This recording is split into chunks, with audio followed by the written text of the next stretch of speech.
Hey, good evening. So, got a good stream s- planned for the evening. I'm glad to have everybody here. I do have two. So, got a good stream. I do have two guests with us. Let me get my screen ready. So, first up, I'm going to bring in Craig from Blues from the Basement. He's with Hello. us. Hey, Craig, how you doing? Good. How are you doing? Thanks for having me. Yeah, glad to have you. I don't know what happened to Tommy. His screen is black right now, so I think he's getting it set up. So we're gonna bring in Tommy Starr. Tommy Starr. Here he comes. How you doing? Hey, I don't know what happened there. I lost it for a second. It was weird. That's okay. So it's good to have both of y'all with us. Um, we got a couple of people in the room, but as people are coming in, if you, Tommy, would you like to tell us what you've got been going on here lately?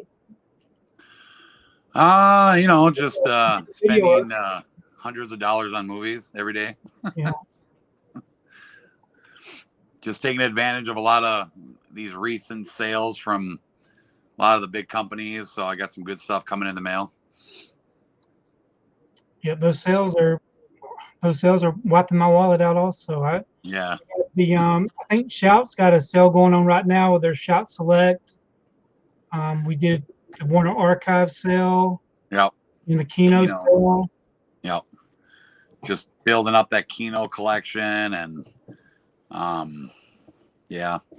Warner Archive 4 for 44. Finally was able to actually get some stuff from them this time around. Yeah. So we got Jesse Singer here in the chat. Jesse. Jesse loves Rad on 4K with the slipcover. Oh, He loves it. That's his favorite movie. favorite movie, huh? I just watched Rad for the first time today. I got the Steelbook. What'd you think? I liked it. It was good. I like the music. It's definitely dated for the 80s and the 90s. Yeah. I enjoyed it. It was good. Of course, I've got the Steelbook edition. The video quality wasn't the best, but the audio was really good. Well, yeah, I heard that you never got your hands on that the 4K Vinegar Syndrome, but you know what, Tony? All you got to do is just go to eBay, spend $200, and you can get it. Yeah, believe me, I tried. Those things, man, they skyrocketed on eBay. Like they sold out so quick, and now people are just jacking those things up, man. It's crazy. I tried my best to get one when they first came out, and then this past Black Friday, I guess they released some more that had come back, but without the slip, and I wasn't interested. I want the slip cover. I don't blame you. So we have HEC Smash from Instagram here in the chat. It's good to have him here. Oh, he's cool. He's got a lot of DC and Marvel stuff in his collection. Yeah, and he's got all kinds of cool stuff. We got David from Cartoon Fortress here. Hey, what's going on? Reject Films is here. Reject Films, cool guy. Blue Obsession. Oh, he's awesome. I love him. The Blue Obsession came just for Tommy Starr, I guess. Yeah, Well, should I just leave now? That's cool. Okay. Got Durant Cinema here. I watched his 15K live stream last night, so he just hit 15K, which is great. Awesome. Blue Obsession. Oh no, okay, I got full screen now. That's cool. Does that look good? Oh wow, camera adds a couple of 100 pounds. Yeah, that and food. Shh. That and Reese's. Oh no. Durant Cinema said, I got my Reese's cups ready to go. Well, sorry about that, Durant. I got some Quest cups for tonight. No real Reese's tonight. Oh, those are the imposter Reese's. Yeah, just like I'm the imposter basement blues. Oh, I think I'm the one that's the imposter since you came first, right? Of course I came first. But Durant just watched Rad as well today for the first time. So basically, I'm the Vinegar Syndrome version of Blues from the Basement, and you're the Mill Creek version of Basement Blues. Perfect analogy. Rad. So I got the regular release with the cool slip. Tony got the Mill Creek release. For those of everybody like who are just watching Rad for the first time, like as an adult, I can tell you right off the bat, it's definitely one of those movies that like to really appreciate its nostalgia. You needed to watch that as a kid and grow up with it. But like watching it for the first time I can't really see that being the same experience. Cause like with me, I used to rent it all the time from the video store when I was a little kid. So like when I seen that was coming, it was just cool to see that. But yeah, it's definitely a movie that I can see people not really liking it, watching it as an adult. Cause it's weird, but I still enjoyed it because, it kind of does put you back in that place of the 80s and the 90s. And and I really liked the special features afterwards, just kind of see they had like a little reunion cast. I haven't checked it out yet. That's good. That's on the Blu-ray one? Mm-hmm. Oh, okay, cool. I haven't checked that out yet. Good special features for Mill Creek. But you can definitely tell the Mill Creek quality as far as the film, I didn't watch the whole thing yet on my 4K, but I stuck it in just because I wanted to see what the quality was like. And honestly, it was pretty good. I was pretty surprised for a movie like that. Yeah. So so the Blue Obsession is ready for Craig to take his shirt off. I'm not afraid anymore. He's got to get relaxed first, and everybody give him a little bit of time. Let him loosen up, and that shirt will come off. So a few other comments from Jesse. Jesse, Jesus. Those Quest ones are amazing. Those I think better than Reese's. No, never. Nothing's better than Reese's. We have a candy jar at work that they always keep the Reese's eggs in and stuff during the Easter season. Oh, Tommy, he says Reese's too. So I've had this debate with everybody. Okay. Because I'm from Pennsylvania and so are Reese's. So like even though they're pronounced Reese's, everybody in Pennsylvania says Reese's. Oh. Well, I'm from Georgia, and that's how we say it. That's amazing. Maybe it's an East Coast thing. I don't know. Maybe. Man, I'd never heard it pronounced that way until I met Craig. Really? It was always Reese's. We pronounce a lot of stuff kind of weird. Let me get some better lighting. Hold on. So David from Cartoon Fortress was replying back to Reject Films about the music. So, they actually do have a music video as part of the special features. I want to say See Me an Angel might have been that video. I can't remember, though. I mean, I just watched it today. I still can't remember. But overall, I really enjoyed all of the soundtrack was great. I love that song, man. That is like the most 80s song in the world. Yeah. So does anybody have a good Arnold impersonation for Durant Cinema? Oh, me and Tommy. Oh, Durant, we've been writing a spoof covers about Jingle All the Way, so I know you're going to love this.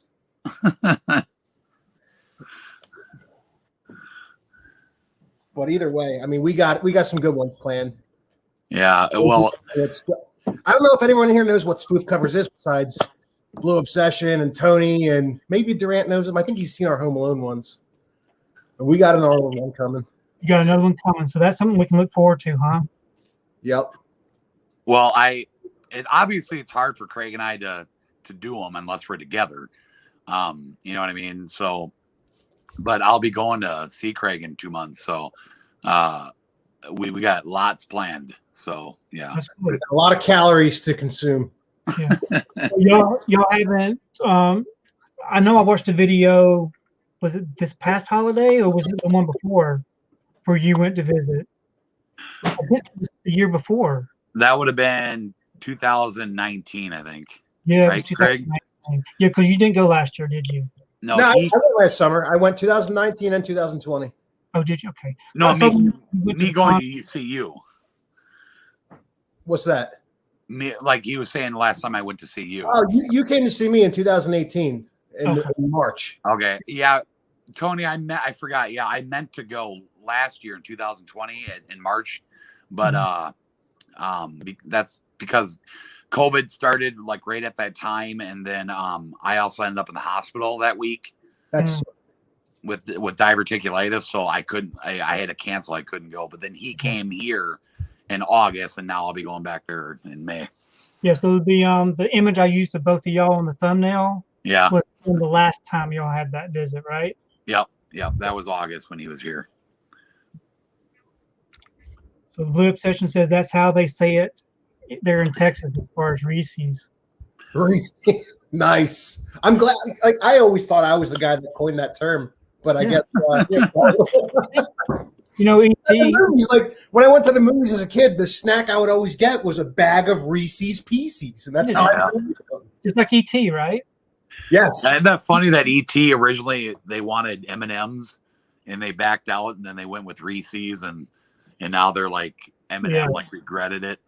Oh yeah, of course. I'll tell you what though, that as much as I appreciate and love Reese's Pieces, peanut butter M&Ms take the cake on this one. They really do. I mean, not only do they have the candy shell, but they have a ball of chocolate inside a ball of peanut butter.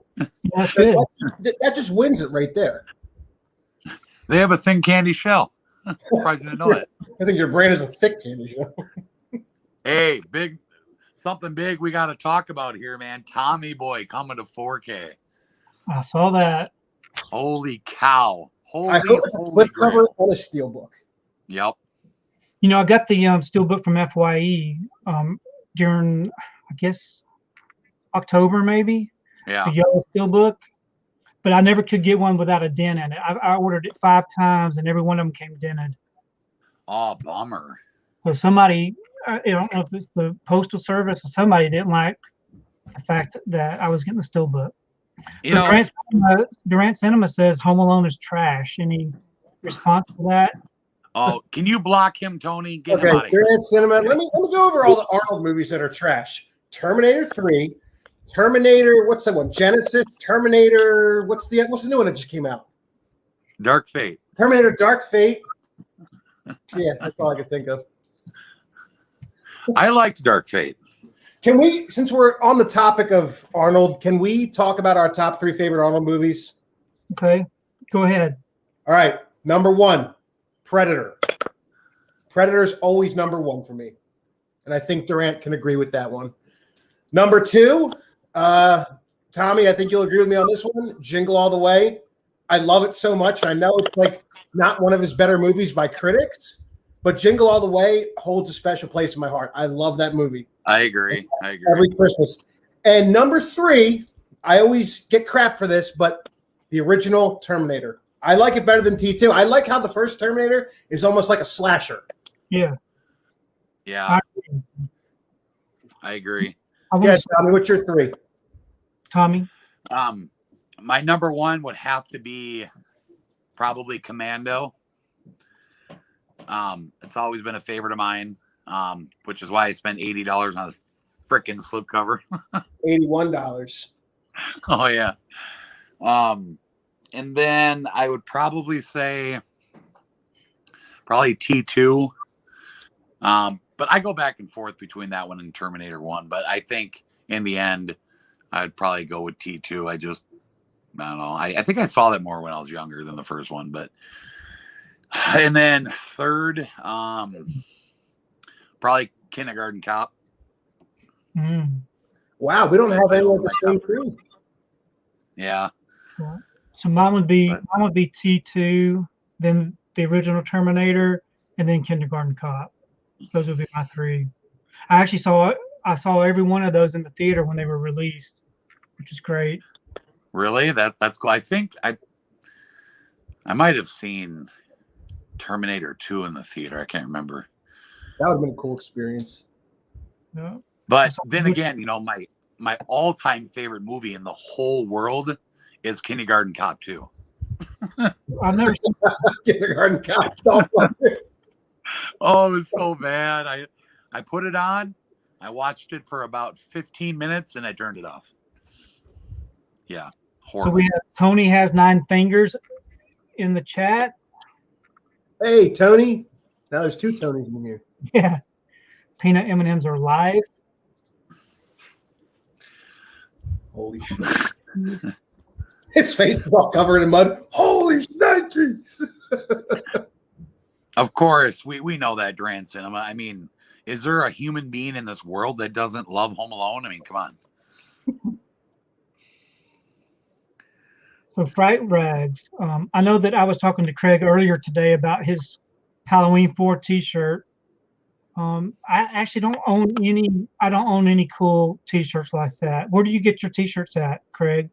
So I have to order mine from the freakishly large size section. So no, okay.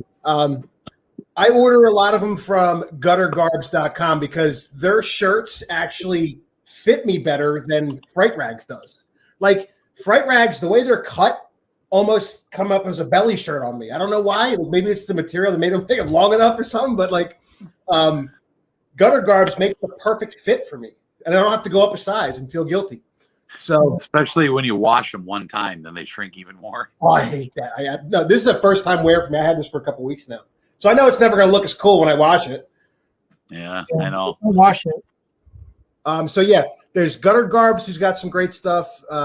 Cavity Colors is another one. They're hit or miss with their big guy sizes. It's just like I ordered two the one time. I ordered a Killer Clowns and The Guest. So I love The Guest. That's one I got Tommy hooked on. Great movie. Yeah, that shirt is awesome. It's like the artwork you would see on a ScreamFactory release if it got one. But the Guest shirt fit perfect, just like this one. And then I put the Killer Clowns one on. It felt like it was two sizes smaller. And I'm like, wait a minute, the same size. I hate how companies. It really bothers me. But I've never had that problem with Gutter Garbs. It's Cavity Colors, which is hit or miss. And then Fright Rags, I love their artwork. But their shirts, like I said, they're cut so differently that I can't buy from them. Yeah. Companies vary so much in sizes. It's just so weird. Yeah, I don't hardly buy T-shirts just because they don't ever fit correctly. Even on smaller people, they either, it's hard to size them. Yeah. So Blue Obsession likes The Last Action Hero, which I enjoyed. The Last Action Hero. 4K. That was 4K. That was a good one. That was a unique idea for a movie to I love when they do like the movie in a movie thing. That's always cool. So we have Tongo Chalupa in the chat. End of Days is a great Arnold movie. Not many people mention that. Do you know? I never seen that movie. Did you see it? Have y'all seen End of Days?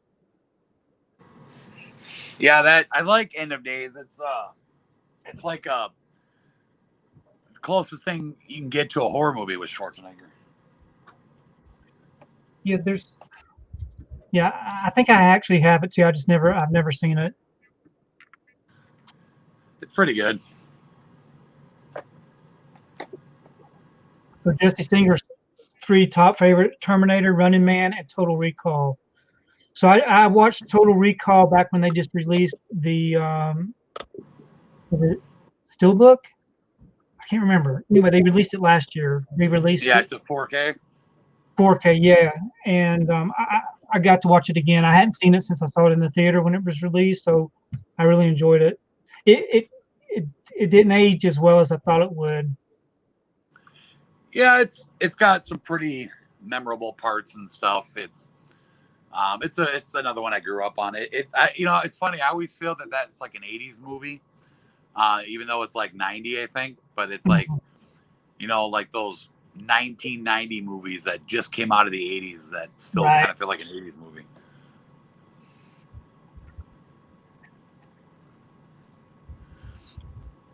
Top 3 horror movies. Durant Cinema wants to know. So we'll start with Craig. And what's your top 3 horror movies? They're pretty basic, and you guys all know Jaws, Scream, and Halloween. I consider Jaws a horror movie. It really is. Yeah. Oh yeah.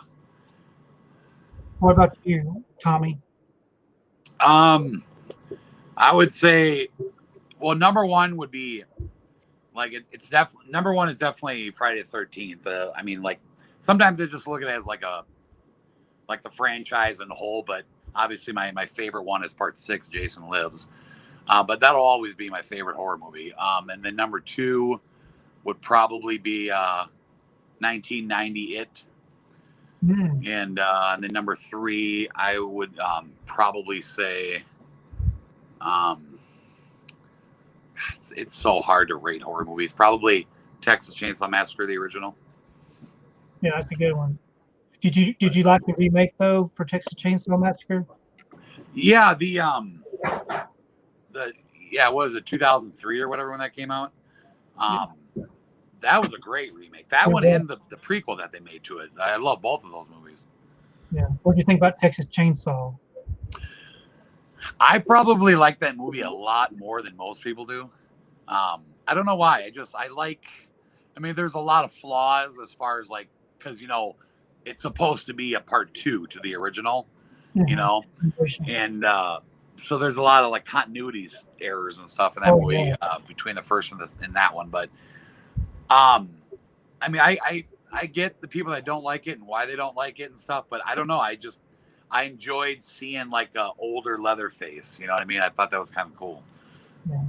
So I think my top 3 would be Friday the 13th, Halloween, and probably A Nightmare on Elm Street. Wow. Okay. Yeah. Yep. I respect that. But of course, which ones of each franchise, Tony? Do what? Which one would you say would be your favorite in each franchise? Probably Friday the 13th. I mean, like which movie in each franchise? Like the first one of every one? Lord, that'd be hard. It'd be too hard to call one out. Yeah. Yeah. Of course, I love Scream. I love anything to do with horror. It doesn't matter. Me too, man. Horror all the way. If I had to get rid of every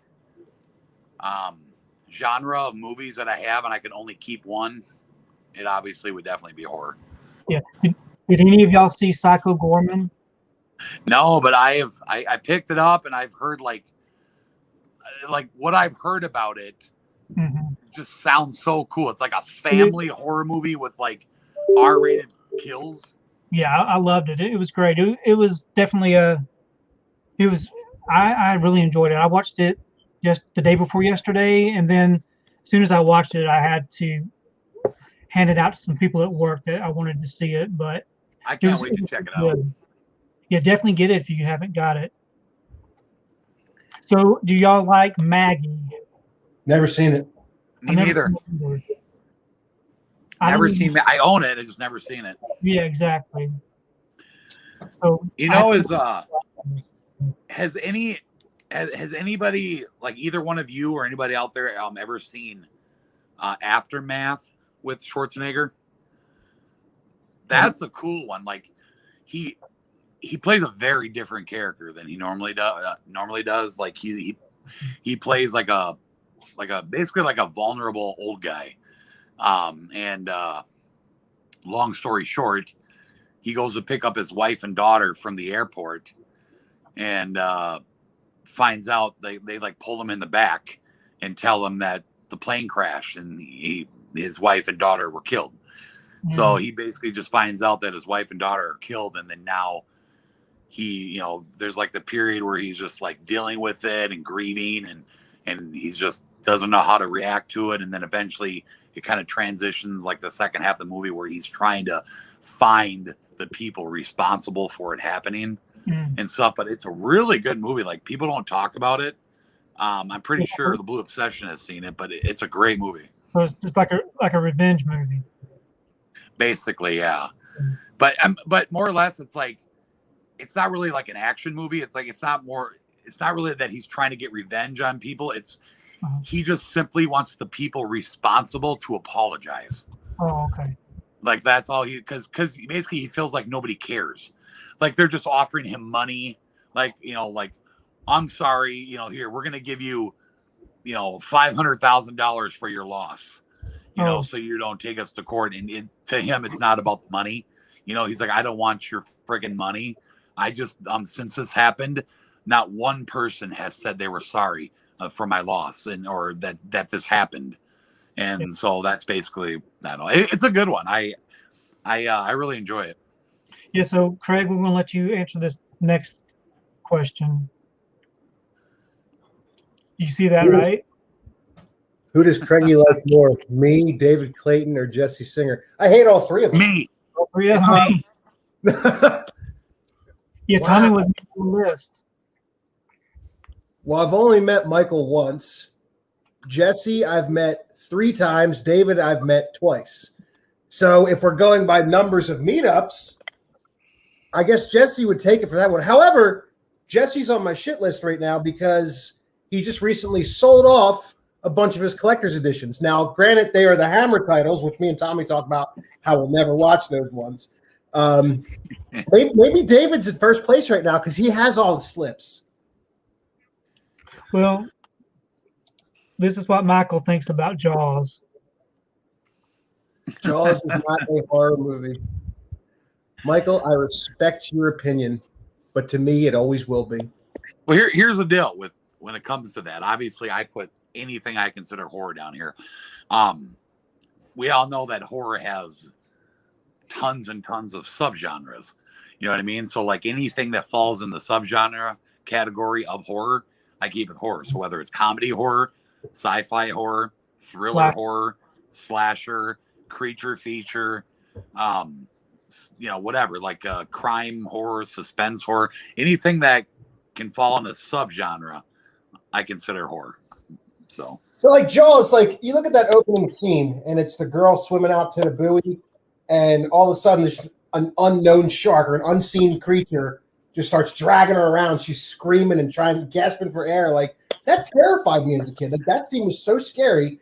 And then the part where Richard Dreyfuss is swimming underneath to check out the hull in the boat, he finds a tooth, and then that jump scare happens where the dead body floats out from under. Yeah. Oh my God, like that's horror. That is horror. The first time I ever saw Jaws, I was in the 7th grade, and they actually showed it at school, which was wow. amazing. But well, I mean, the movie's rated PG, isn't it? Yeah. There was no PG-13 back then. Yeah. Of course, times are different back then, I guess. Oh yeah. So 4K Frank, do y'all know who 4K Frank is? He wants to know how we got the Twin Towers on the show. So I would assume that would be Tommy and Craig, right? So I guess I'm Akeem, and Craig is the big boss man. So Jesse Singer's top three horror would be Demon Knight, Jaws, and Dead Alive. I agree with Demon Knight and Jaws. Dead Alive I've only seen once. I think it was kind of cool. But God, I wish that thing would get a re-release. I mean, the rumor is that Arrow's doing a Peter Jackson trilogy. That's just a rumor I've heard. But yeah, Dead Alive is like super expensive. So Durant Cinema says Child's Play 1 and 2 and Halloween, but Arachnophobia screwed him up for life. Yes, Arachnophobia terrified me. I mean, I'm 32 years old and spiders still scare me. They really scare me. Arachnophobia is a great movie, but yeah, I totally agree. It's funny how like you can show me the goriest, creepiest horror movie in the world, and I still think Arachnophobia is probably scarier because I just hate spiders. Never go to Australia. That's where the biggest spiders in the world are. Yeah. My son, my 2-year-old, is just banging upstairs. I don't know what he's doing. He's probably pulling all your movies off the shelf and destroying them. No. David's top 3 is The Shining, Halloween, The Thing. You know, I saw The Shining for the first time.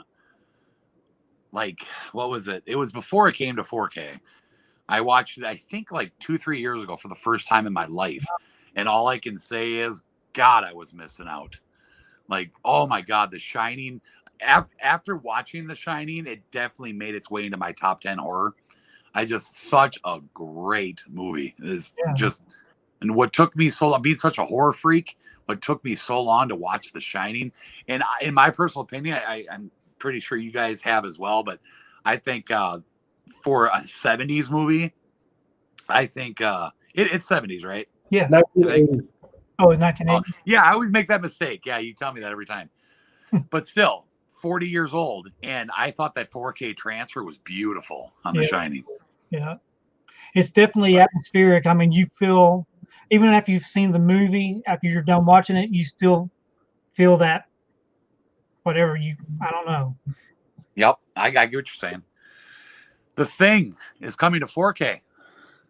That's been rumored for over a year now. I wonder who's going to get it. Oh no, they didn't Dawn of the Discs or whatever just announce that? No, that one guy on Instagram, Geek Gab, did it.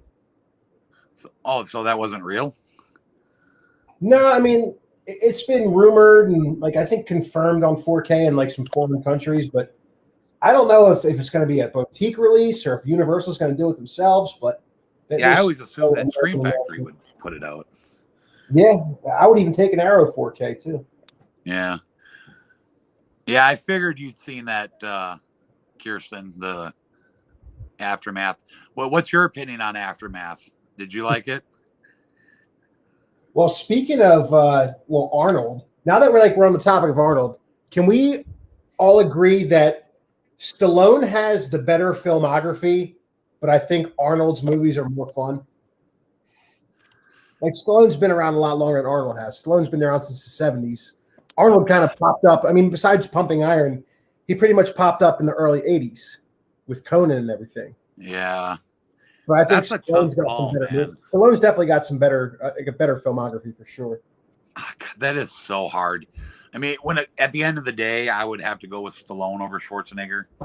I agree that. Oh God, I don't know, because like I can sit and say that Schwarzenegger like has more, like his movies are more fun, but I don't know. Like there's a ton of Stallone ones too. That's so close, man. I mean, they're just like neck and neck in my opinion. Yeah. Did y'all see Copland? Yeah, I just recently saw it for the first time last year, and I enjoyed it. I don't know why I had never seen it before, but I thought it was good. Cast. Definitely different. Never seen it. Interesting how Stallone put on weight for that. Yeah, he did. Michael wants to know what your favorite romantic comedy is. Probably. I mean, would you consider Meet the Parents a romantic comedy? I mean, it kind of is. Yeah, I'd say so. Romantic comedy. God, I don't even know. About Mary, that's hilarious. Shallow Hal. I just watched Shallow Hal the other night. Great movie. God, I love that movie. Romantic comedy.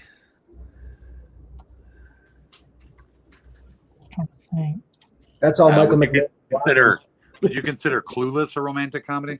90s. Yeah. That's one I still haven't seen yet. Is Clueless. I keep hearing so much about it. Like, you've got to see this movie, and I've still never seen it. I love Clueless. And you know me, I love my 90s movies, but I've never seen that movie. That movie is so 90s. I'm trying to think of the name of this movie that I should know the name of it. Julia Roberts and Richard Gere. What's the name of that movie? Pretty Woman. Pretty Woman. Yeah, I enjoyed that one. I do too. I would definitely say that's up there as one of my top. Yeah. Like, I don't know if they're romantic comedies, but I've always been a fan of guilty pleasures of Grease and Dirty Dancing. Oh yeah. Like, so Dirty Dancing, Steelbook. Yeah.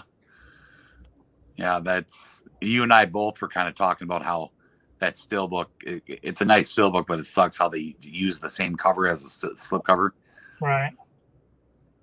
Okay, so speaking of that, so for both of y'all, do you prefer Steelbooks or do you prefer slipcovers? I prefer slipcovers. Yeah. Slipcovers all the way. I like Steelbooks. To me, they're just more of just a collection piece because like probably 99% of my Steelbooks I have a secondary copy of, Oh, yeah. So I don't really, I never really watch my Steelbooks. I just they're just more of a collection thing for me. But if I had to choose between the two, I definitely would go with slipcovers all the way. So when you buy a Steelbook and it's damaged, a little ding in it or a scratch, do you keep buying it until you get one that's not? I used to do that. Then I just gave up because I got to the point where like it's almost impossible to like not have a ding or a scratch.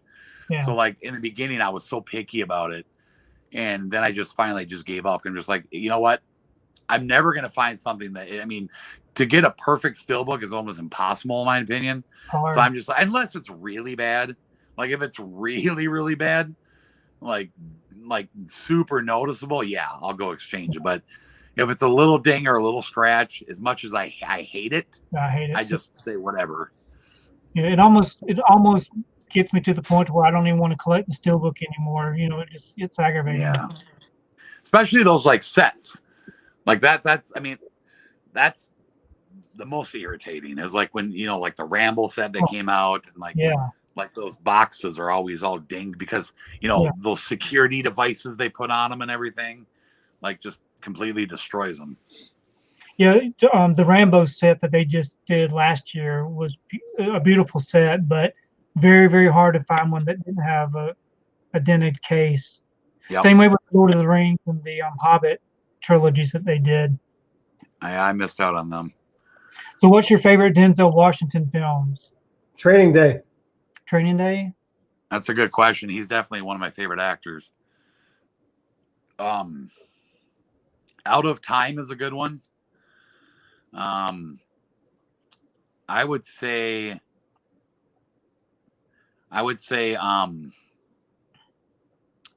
Fallen is a really good movie. Not many people talk about it.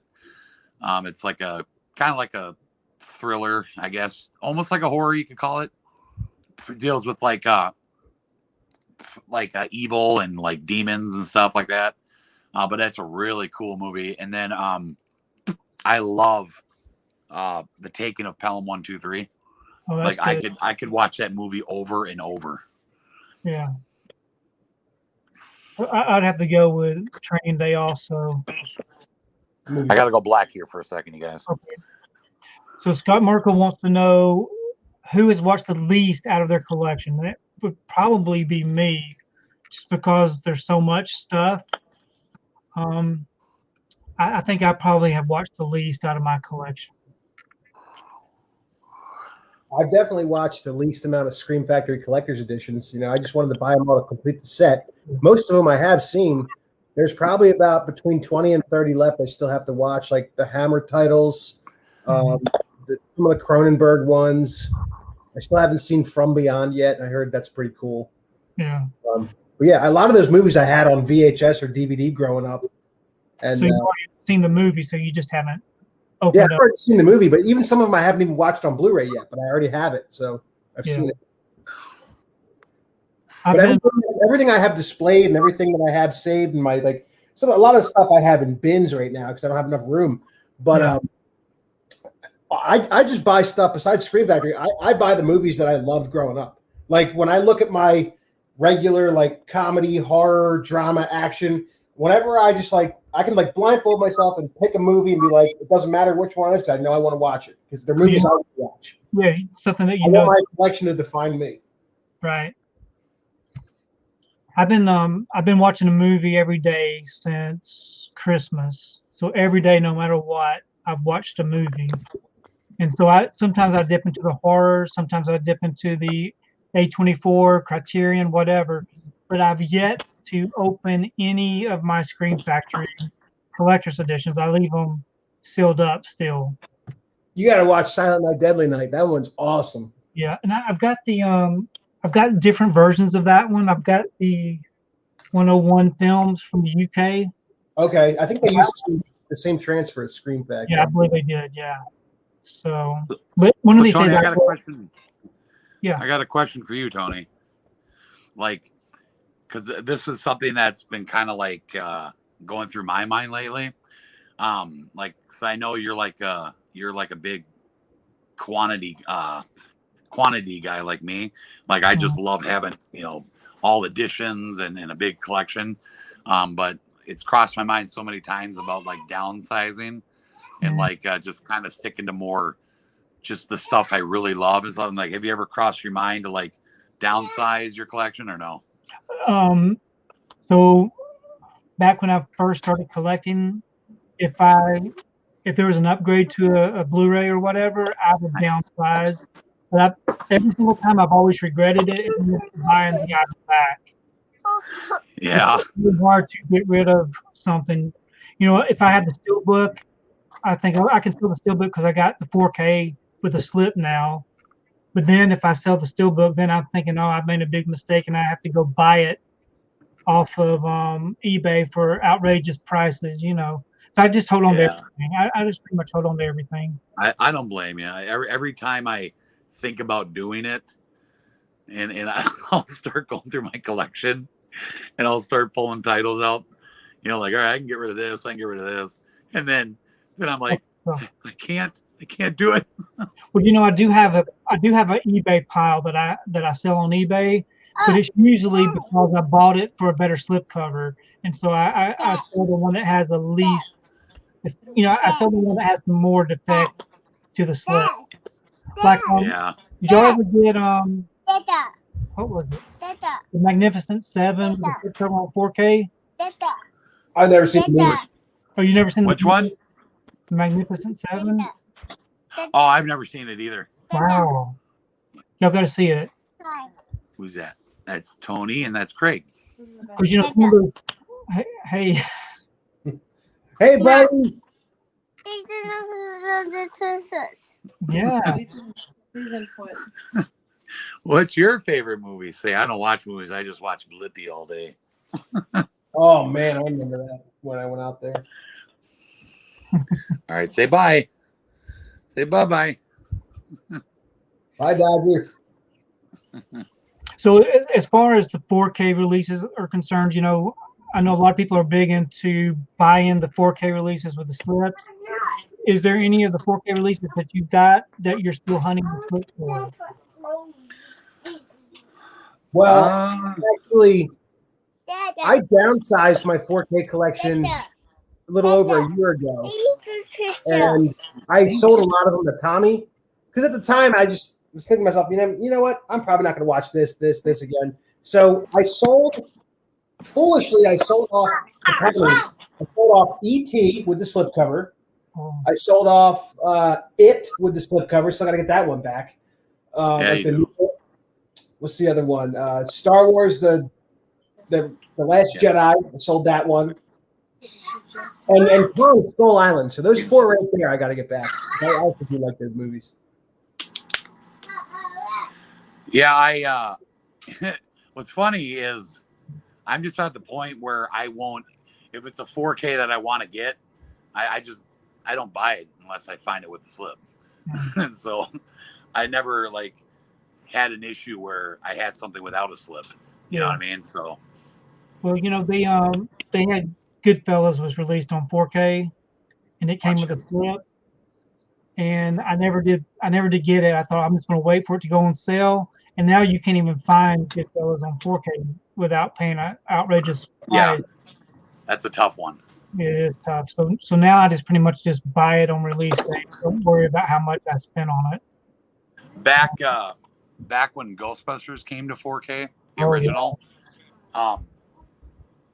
Craig, I wasn't into 4K at the time, and obviously Craig was, and he really wanted it. So I went to my Best Buy because his Best Buys didn't have slipcovers on there. So I picked up a copy at my Best Buy and sent it to him. And at the time, I could have easily grabbed myself a copy, but I didn't because we had a ton that had slips. And then, of course, later on when I got into 4K, that was one of the hardest ones to find with the slipcover. Like, it was so expensive, and I held out and I was patient, and I found one for $30. Yeah.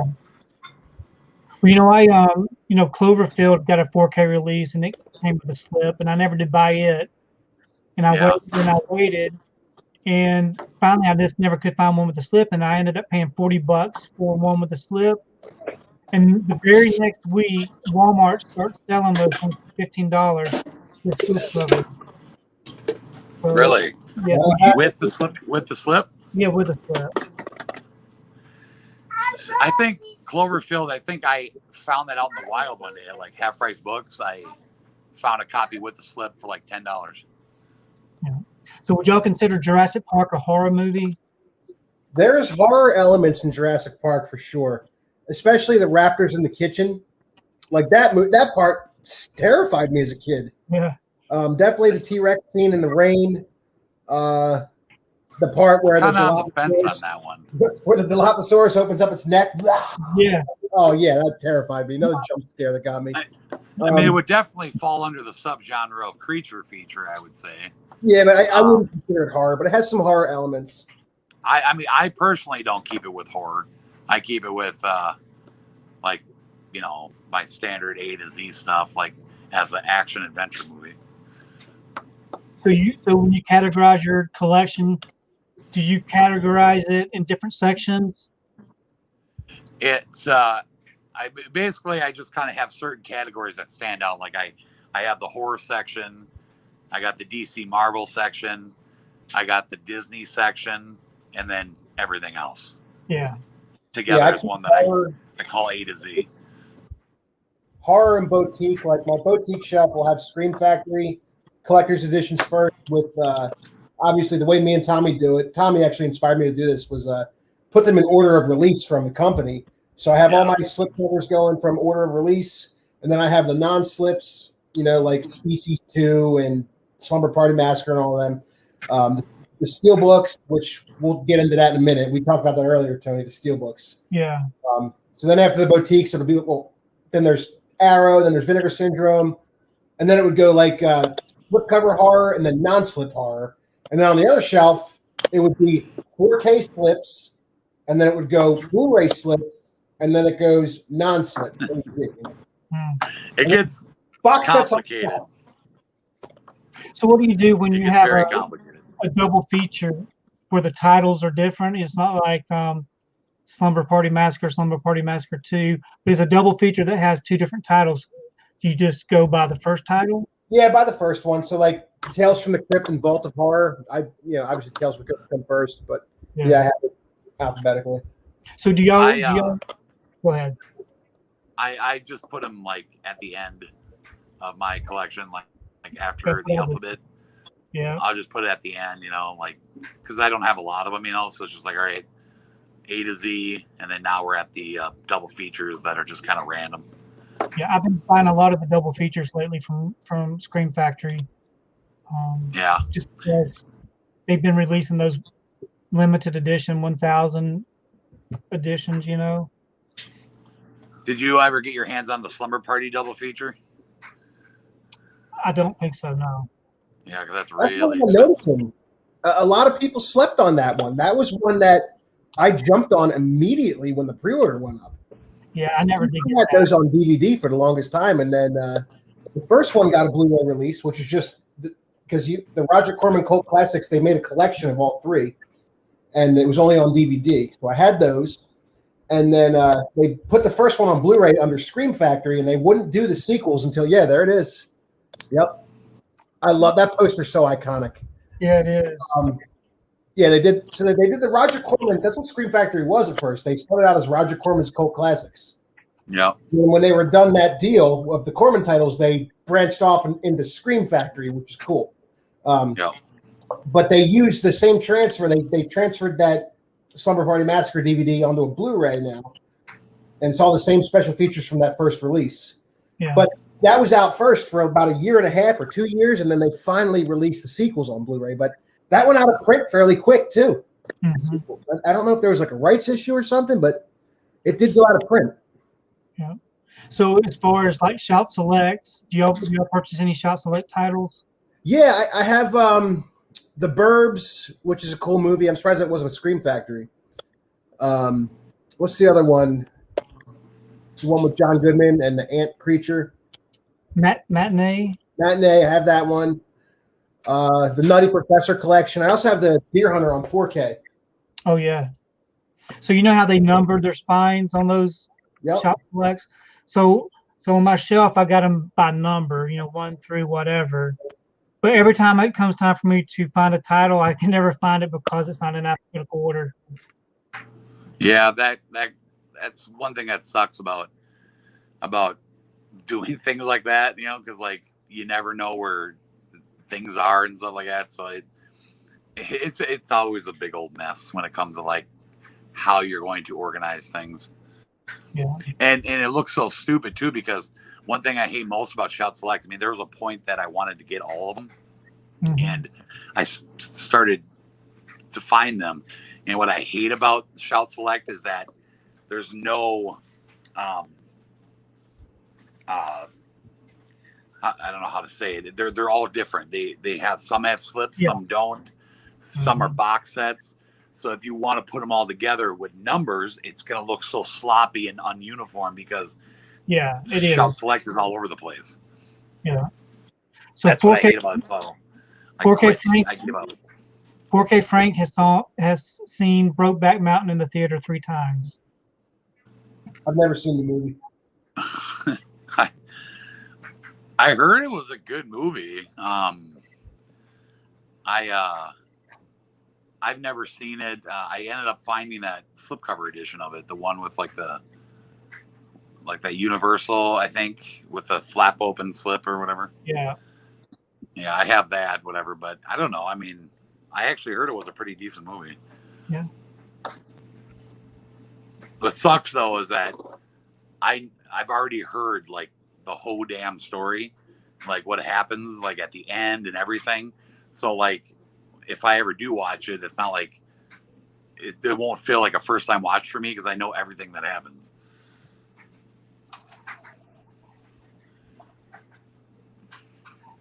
Yes, Durant Cinema. Craig and I talk about that all the time. Why does 2 get a 4K but not 1? And we're hoping and crossing our fingers, if it's at all possible, that ScreamFactory will get us a 4K of that. Yeah, I don't know why they always choose T2 to do their special releases things. They never do anything for Terminator. Probably it all comes down to sales, because I think overall, I think the majority of people like part 2 better than part 1. Yeah. Because part 2 was a friggin' blockbuster, you know? Yeah. And I think part 1 is more or less kind of turned into a cult classic, you know? But 2 was like a giant blockbuster, man. Like that movie just exploded. Hey, Durant, I agree with you. The Terminator is definitely a want list on mine for ScreamFactory. It's been on my list for years. Either that or Arrow. Like, it deserves a boutique release, especially in 4K now.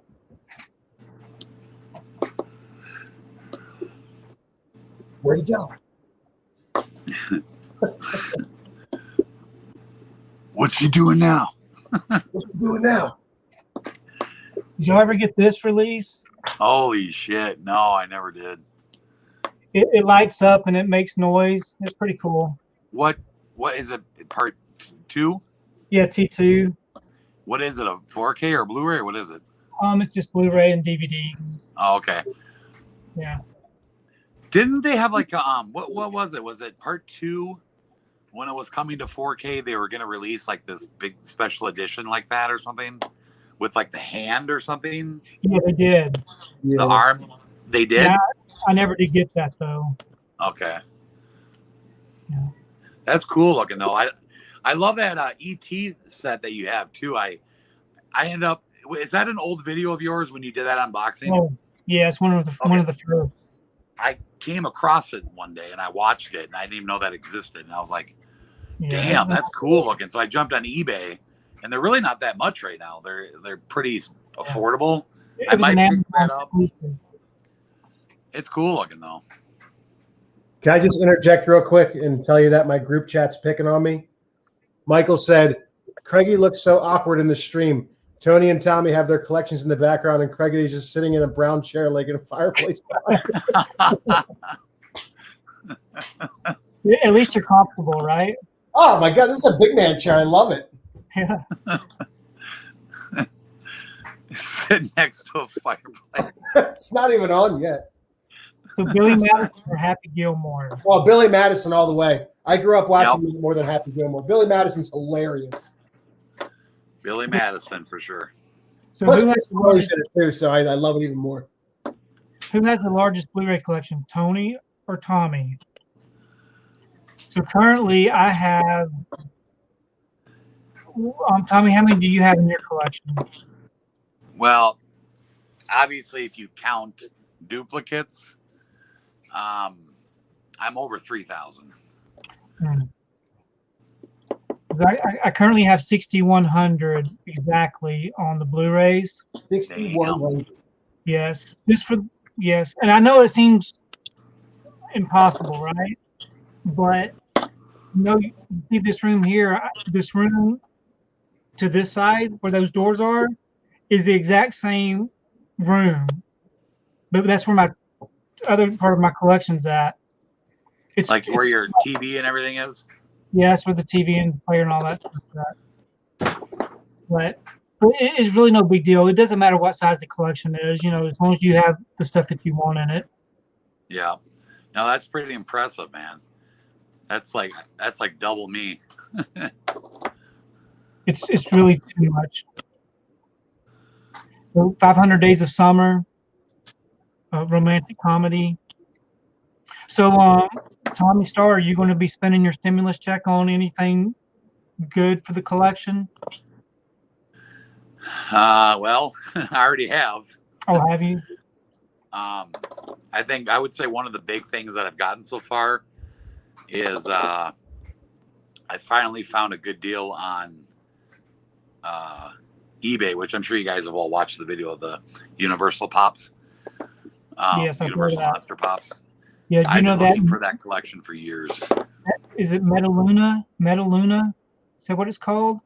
Yeah, the mutant one or whatever. Yeah, that's the top. That's probably one of the rarest ones there is. Yeah, I was surprised. Like even that Nosferatu that isn't part of the Universal Monsters that I got in that lot. I looked that up, and even that one is not super expensive, but it goes for like $60. Did you see the box was damaged on that one? Yeah, it's got a little ding on the back of the box, unfortunately. But for the most part, all the other ones are in mint condition. And yeah, I've been after that forever, and I never wanted to drop the money. And I don't think I ever told anybody what I paid, but like I was saying, I've always seen those collections go for like $1,000 or more. And I think I ended up given an offer to the eBay seller, and I think I got the whole 10 pops for $500. And wow. That actually comes out to a really good deal. It comes out to like $30 to $40 a pop or something like that, 40 some bucks, which is an amazing deal because those are really expensive. Tommy, do you see that message on the screen from the chat? Oh, hey, that'd be my parents. Oh. Hey, Leonard. Oh no, now she's gonna start saying she loves me. Come on, Mom. Yeah, I just sent them the link. They wanted to hop on. Well, that's nice for them to join. Oh my God, Michael! Like Blippi, what? I don't. Are know you so sick of Blippi right now that you want to pull your hair out? I mean, oh my God, my son is obsessed with Blippi. Blippi. When my kids were little, it was always Barney. Blippi is like Pee-wee's Playhouse of today, basically. Remember, Craig? We were watching it when you were over that day. It's so strange, but I couldn't take my eyes off it. I'm like, what is it? I know, right? Remember, he's going like he's acting like a bird or something. So, Craig, where's your dog at? Sonny's upstairs sleeping. So is Julie. Usually, Sonny comes down when he wakes up and comes and sees me. He wants to be pet on top of his head. Yep. So Godzilla 1998, 4K worth it. Do you think the 4K for 1998 Godzilla is worth it? Any movie that I like or love that gets a 4K release is worth it, as long as there's a slipcover. Do you love it? I love the 98 Godzilla. Everyone picks on me because I love it so much. I love it. Yes, I think I've got that one. I've got that one on the Steelbook. I couldn't find it with the flip cover. Yeah, I think I bought the Steelbook and the slipcover edition when it came out.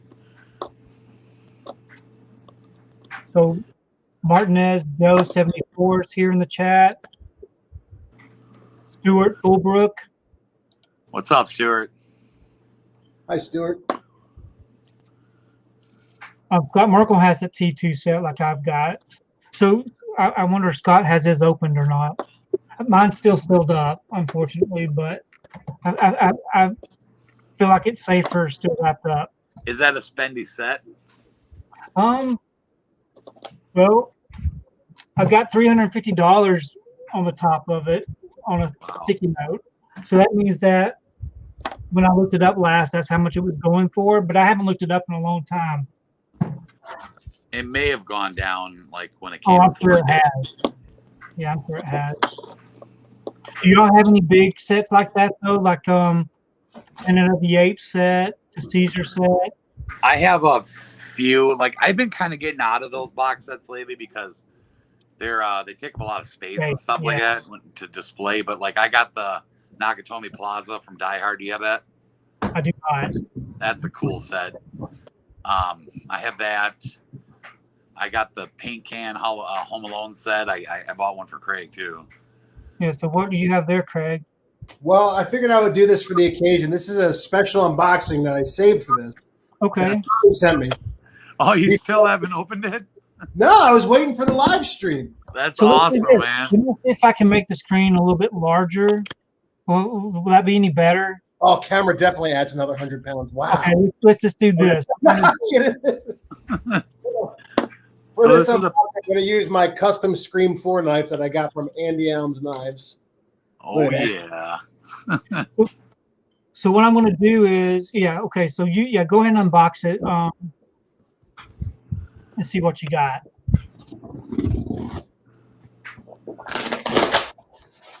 There's no price. There will be. I don't have a car. I have to have a car tonight.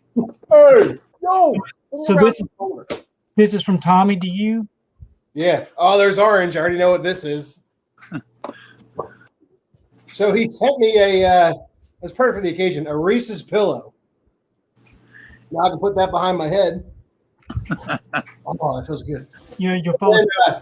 This is something he sent me that I was looking for, and I couldn't find it in any of my Walmarts or Best Buys, whoever sells at Target. But he picked me up this robot's ghost face. Oh. How cool is that? Yeah, I've never seen that. It looks pretty cool. Yeah, it's supposed to be like it looks like it's like knitted or something. Look how the eyes are circles and not peanut shaped. Yeah. Yeah, I found that over at Walmart. Well, thank you, dude. I really appreciate this. This is amazing. Yeah, hell yeah, man. That pillow, I picked that up for you like months ago. It took me that long to ship it to you. I know you just didn't want to give it up. Yeah. Does it smell like peanut butter? It does. Whatever you do. The size this big, just open it up.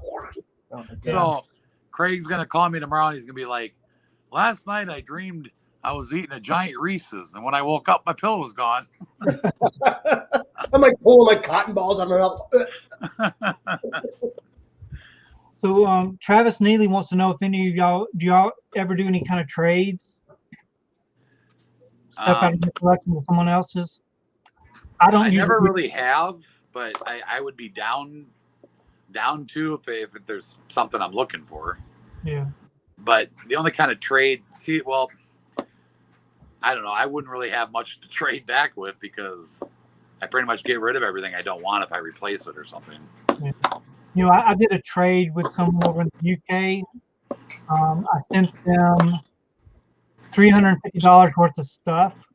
And of course, you already know how it goes from the end. I got ripped off. So I do not do trades any longer.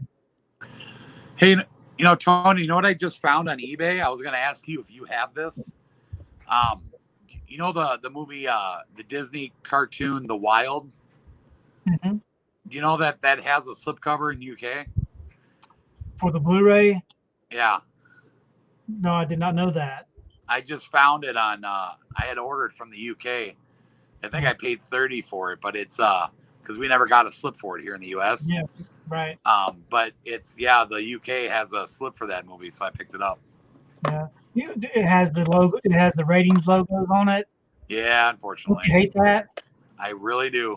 Can't I stand do too. it. I can't stand it. What's interesting is I also picked up, those, you did a video of it one time of those Disney UK releases of like Rocketeer and Roger Rabbit. Isn't that funny how, like, the Roger Rabbit edition that we have in the U.S. doesn't say anything about Disney on it, but that one does. Like, that slipcover actually says, Disney Blu-ray on it. You had that one, right? Oh yeah, I got that one. So now it's like, now I can put it in my Disney collection because it actually says Disney on it. Yeah, those slips are really nice too. They are. I've been looking for Enchanted because that's another one that we never got a slip for. Right, exactly. I can't find it. You have that too, right? Mm-hmm. I cannot find that anywhere, man. I've been searching for it and I want it so bad. Yeah. And I don't think Disney will ever release those again. I don't think we'll ever see The Wild. I don't think we'll ever see Enchanted get any kind of special release because they didn't really do that. They weren't that big of a deal, Exactly. Yeah.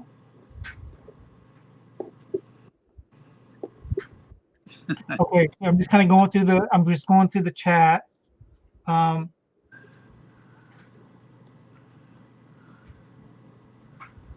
sorry for the dead silence for a moment. I'm trying to catch up with this chat room. Yeah. How many people we got in here right now? Just 12. Okay. But I'm appreciative of the 12 that we have. Oh yeah, for sure, man. That's my wife. My wife is unloading the car. She just keeps coming back and forth. Look at that. She keeps bringing in more and more bags of movies. I saw a couple slipcovers sticking out of the top. She's actually hauling them off is what she's doing. She's taking them to the dump. Yep. That's it. She's finally cut you off. Yeah. So Jesse says that Craigie, I wish I could post the blow up doll video. Okay, so the story behind that, I go to Jesse's house in 2018 for a Christmas party, and everybody brought a gift as like I guess what's it called, a Pollyanna, when everyone brings a gift and you just kind of pick a different gift from the pile. I guess that's what that is. Secret Santa Pollyanna or something like that. Well, anyway, I brought a gift. Kate brought a gift. Everybody brought a gift. So my name gets called to go up and pick one, and the whole group watches of what you get. Well, I'm like, you know what? There's a huge box in the pile. I'm like, let me pick up the biggest box. So I pick up the box, and I'm like, wait a minute. The first thing I said was, oh, no, because the box was so light. It just felt like it was a box itself. So everyone, as soon as I said, oh, no, the whole room just starts erupting with laughter. Like I think people already knew what it was. They're like, who's going to get it? And, I had to be the guy that picked it. And then I'm opening the box, and then, like, I see like a leg and an arm. I'm like, oh no. And then I pop it open, and then like the arms go whoop, like this. And I'm like, oh no. And it was a blow-up doll with lingerie on it. Oh no. So you were in a room full of strangers other than Jesse? Yeah. Oh, that's awkward, isn't it? That was pretty funny though. I guess they couldn't pick a better person for it to happen to. Yeah.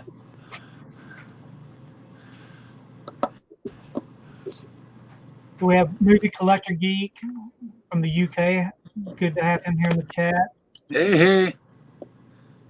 So probably been asked before, but are you guys getting stuff from the Shout Select sale? So we just had to discuss this. I purchased about 10 items from it today. I got the Abbott and Costello sale. I've been really trying to get that one for a while. And I haven't yet. I've been meaning to go in there and see what they got, but it's only $99. About that is a lot of those that have slips probably won't come with them. Yeah, that's the bad part. I only picked the ones that never came with slips just because I knew I didn't want to. Right.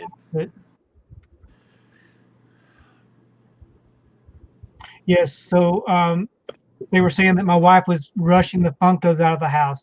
So I used to have a bunch of Funko Pops. I've got a lot of Funko Pops. I got forgot what my total was, but anyways, I still have them all. They're just boxed up in the garage. How many do you think you have? How many do I have? I've got 1,774 of them. Are you kidding me? I'm not kidding you. I got real issues.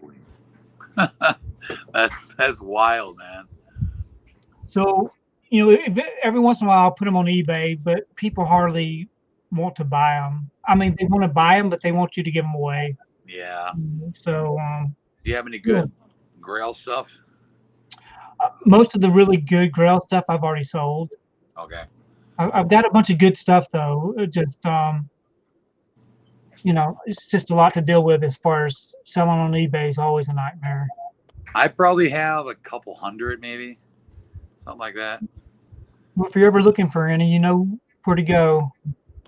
Yeah, I should think about that and see if you got any particular ones. I mean, I mean, the main ones that I have that I'll never get rid of are all the horror ones, and I pretty much got like every horror one I've ever wanted. But Funko Pop it's a bad thing to get into, man. It's so addicting. The problem with Funko is that they have a Funko for everything. You know what I mean? So it's like, it just makes you like want everything in the world, and then they get so expensive so quick. Yeah. And it's just, that's what I hate about it. I've been meaning to get out of Funko Pops for the longest time. I finally just quit cold turkey because I was like you. I was trying to buy them all. Yeah. And then they come out with an exclusive that you just never could get, which always aggravated me. Yep, it's annoying. And not only do they have a Funko Pop for everything in the world, but then you get like 5 different variants of it. You know what I mean? Like Pennywise, man. They got like 1,000 different ones. You know what I mean? Oh, yeah, I've got all of those. It's just annoying. Yeah, it is. So, Chongo Chalupa wants to know what your favorite Jean-Claude Van Damme film is. Sudden Death.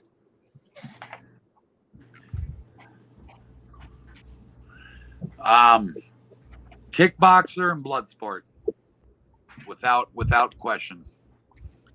So this right here is my 88 film. I know you can't see these, but that's all Van Damme. Yeah, from the UK. Did you recently get those? Do what? Did you recently get those? Over the past year, as they release them from 88 Films, I've been picking them up. What all do you got? Street Fighter. These all come with slips. Are they actual slips? Yes. Are they region free? Do what? Are they region free? No, they're region B. Oh, you need to get your region. You need to get an all-region player. I know, I do. Replicant. Have you ever seen Replicant? No, I've heard of it. I've never seen it. Nowhere to Run's a good one. That's cool. I wish we get some of those releases in the U.S. Maximum Risk. So there are a lot of obscure titles that I've never really heard of. Some of them. Yeah. Knockoff. And then Double Team.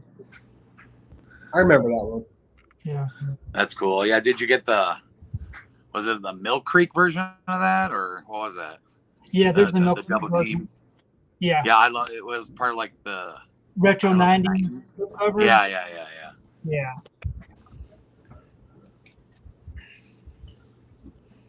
So Jesse Singer's favorites: Street Fighter, Time Cop, Kickboxer, Cyborg, or Bloodsport. Yeah. Oh yeah, Cyborg's the one I haven't watched yet. Yeah, Cyborg's pretty cool. I'm not the biggest fan of it, but Kickboxer and Bloodsport, freaking love those movies. I've never seen Street Fighter.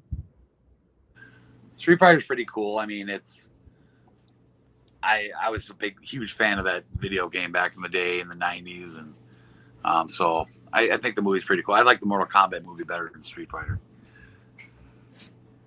So Retro Release Video wants to know what your favorite thing in your collection is other than the actual physical media itself. So like a poster, merchandise. So do y'all get the ScreamFactory posters when you're ordering? I got the Silent Night Deadly Night one. I got a few of them. I just kind of picked out a select few of the ones that I wanted because they're, I'd never be able to find them all, but I got a couple of them. As far as my favorite thing in my collection, I would have to say, I love NECA. I've been getting so much into NECA lately, but I would say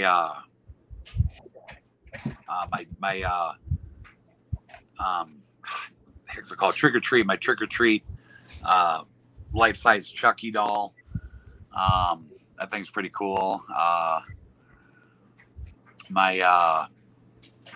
have this one of a kind, very, very limited release of a Leprechaun figure. It was like it was part of this giveaway thing back when the movie came out in the early 90s. They were doing this giveaway thing, and they were giving away these little figures of the Leprechaun, and it's like it's like pretty much the only Leprechaun figure that exists in the world, because we have yet to get a Leprechaun figure from NECA or anybody. Right. And it's a very rare, limited piece that I have. And at the time, I God, how much did I tell you I paid for that, Craig? Like $300 or something? You said about $300 for that little thing. I paid $300 for it, and this was years ago. I've had it for long time, 15 plus years, maybe 20. And they don't pop up much on eBay, and when they do, they're expensive because it was so limited. It was just part of like a drawing. And so that's definitely one of my favorite pieces in my horror collection. And then my signed Freddy glove is definitely one of my favorite pieces. So I would say those things. What's that? This right here is an old Freddy Krueger. I've had him for a very, very long time. Who put that out? He sets up on my shelf. I can't remember. I'm blind as a bat. I can't see anything. I can't read it.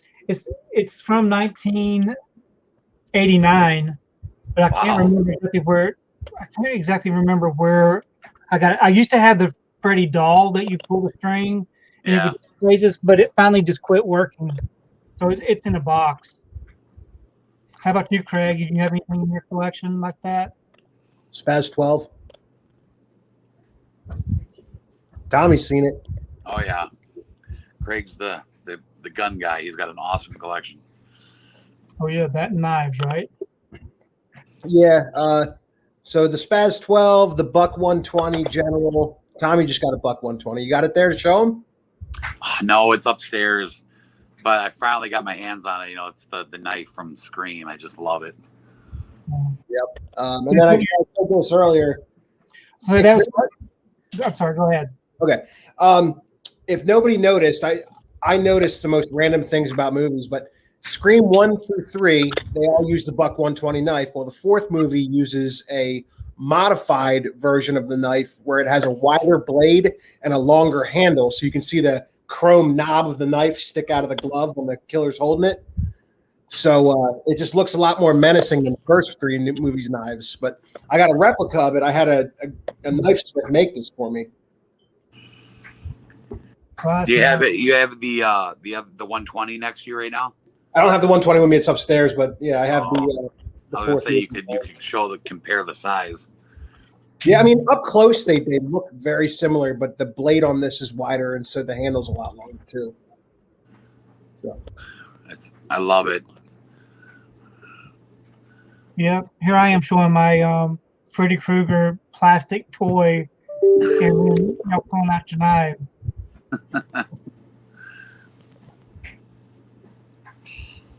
Sudden Death or Universal Soldier? Sudden Death. I love Sudden Death. I like Universal Soldier. I'd have to agree, Tony. Cyborg. Still haven't seen Cyborg. I watched Cyborg back in the day when I was younger, and then I hadn't watched it in years. And then when ScreamFactory put it out, I watched it, and it didn't really quite hold up with me. Favorite Chuck Norris movie? Dodgeball. Sidekicks, no. Yeah, Dodgeball. I don't know. You know, I never got into Chuck Norris. Like, I was never a big Chuck Norris guy. The only thing I can really think of is Delta Force. Yeah, Delta Force. Action. Lone Wolf McQuade. So, Chongo Chalupa likes the 88 Films Van Damme collection, which is great. Some of those are still available. Not all of them are available, but what's good about those is the logos aren't so bad on those. I don't know why they have to put those Radiant logos on everything. Tony, have you? I don't know if you've bought any yet. I don't know. I don't remember. But have you got into those new imprint titles yet? No. Yeah, I missed out. I missed out on the first wave, and I can't make myself buy anymore because I missed out on those. yeah. There's a couple that I want just because we don't have a Blu-ray of them, and they're region free. And if you don't like the boxes they come in, you can pull them out, and they're the same size Amray. Yeah. But like Breakdown with Kurt Russell's never been on Blu-ray, and that's one of my favorite movies. Falling Sky. Or what's that one? Let It Ride with Richard Dreyfuss. Yeah, but some of those titles we are going to get a U.S. release, like the Bad News Bears. Yeah, We don't hear anything about Bad News Bears, but I remember seeing that one when I was a kid. Yeah. They had some really good titles. We're also doing Mothman Prophecies, which I still have to get. Yeah. That's a cool movie. Movie Collector Geek is watching Commando right now. Yeah. That's awesome. That is like all around one of the coolest 80s movies for the music, the action, the cheesiness, the one-liners. It's just the bad effects. It's just, I love it, man. It's so 80s. Remember when I told you I was sticking to keto, Tommy? I lied. That's right, Craig. You did. Eli McRibs was watching Captain Marvel. Going through the MCU and watching them in chronological order. Speaking of the MCU, did anybody watch Falcon and Winter Soldier on Disney Plus Friday? You hear anything about that?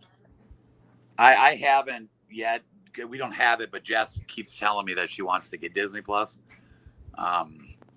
So when we get it, I'll end up watching it. I hate that streaming stuff because it's like you don't know if that will ever come to physical media or not, and it sucks because that's part of the MCU, and now we want it physical. Yeah, exactly. So that's a real bummer that I just hate streaming for that reason. But think about Cobra Kai. It got a DVD release. Well, I have Cobra Kai 1 and 2 on Blu-ray from Stinky Tuna. Yeah, but do they even carry that anymore? Because I can't hardly get anything from Stinky Tuna anymore. I don't know what the deal is with them. I don't even think they're up and running right now. They're down again, and yeah, I don't. Somebody told me, somebody dropped a comment in my last unboxing video about how they have like a separate exclusive site now where you can find the Netflix stuff, but you have to sign up and get approved or something. Yeah, exactly. I don't know what that's all about. Yeah, I'm not going to do it. Yeah, I'm not either. It's just starting to get a little weird for me. So I don't know. I mean, I still think somehow something happened or they got sued or something. I have no idea. Something must have happened.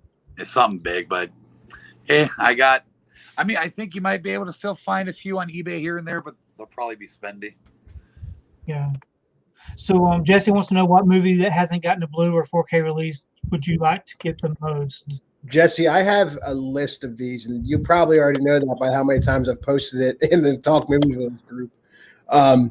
Anything that has a Blu-ray now that I love, yeah, of course I hope it gets a 4K. But movies that need a Blu-ray, it's endless. Tommy and I talk about, we have nearly an identical list. Think of all the Disneys that don't have a Blu-ray yet, like Blank Check, Angels in the Outfield, Homeward Bound. There's so many good ones that don't have Blu-rays yet. And then just random comedies like Three Ninjas, Deuce Bigelow, Male Gigolo, Beverly Hills Ninja, Almost Heroes. So there's the list is endless. Yeah. Yeah, I think a lot of those Disney titles we would have gotten by now if they hadn't stopped the Disney Movie Club exclusive titles. Yeah. We probably would have got Blank Check and The Big Green and Homeward Bound and we probably never see those now.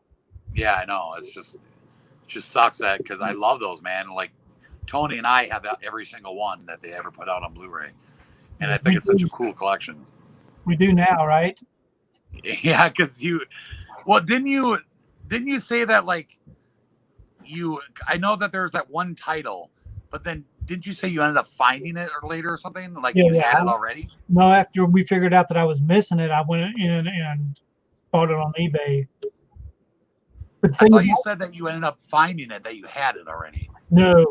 So the thing about it was, I thought I had it, but for whatever reason, I had checked off that I had it and just never Oh, did get it. that's probably what you meant. What I thought you said. Okay. Yeah, but it was funny. Tony and I were talking one day, and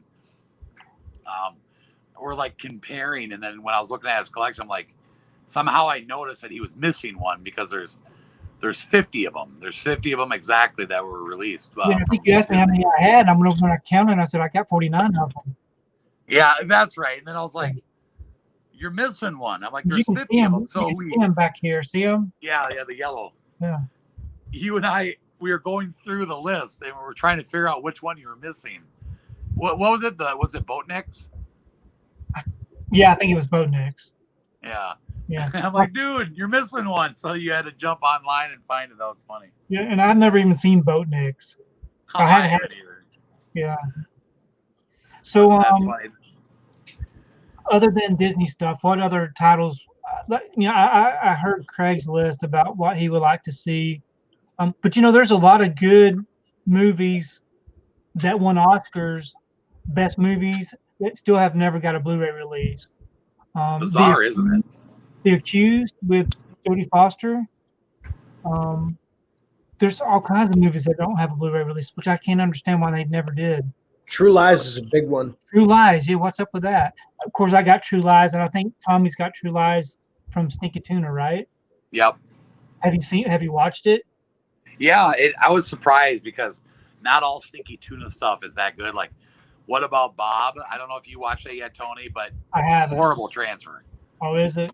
It just looks so bad. And there's like when you watch something on video that was originally like a TV movie, you got those spots throughout the movie that like fade black and come back. Oh yeah. Like for some reason, What About Bob? The Blu-ray from Stinky Tuna TV thing. Somebody recorded. They have those. Yeah, I don't know what happened. They have those like faded in and out parts, and the transfer looks like DVD quality, if not worse. That's probably what it was. So, probably VHS quality. Somebody recorded it off the TV. Probably was. I mean, that's what they must have. It's weird, but I with Stinky Tuna, they're hit or miss. Some of them look great, and some of them don't. But in my opinion, I thought True Lies looked really good. So Jesse was telling me what this Freddy is. I think that's what he was saying. I'm sure it's not worth any money though. Have any of you guys seen the 1988 film Betrayed with Tom Berenger and Deborah Winger?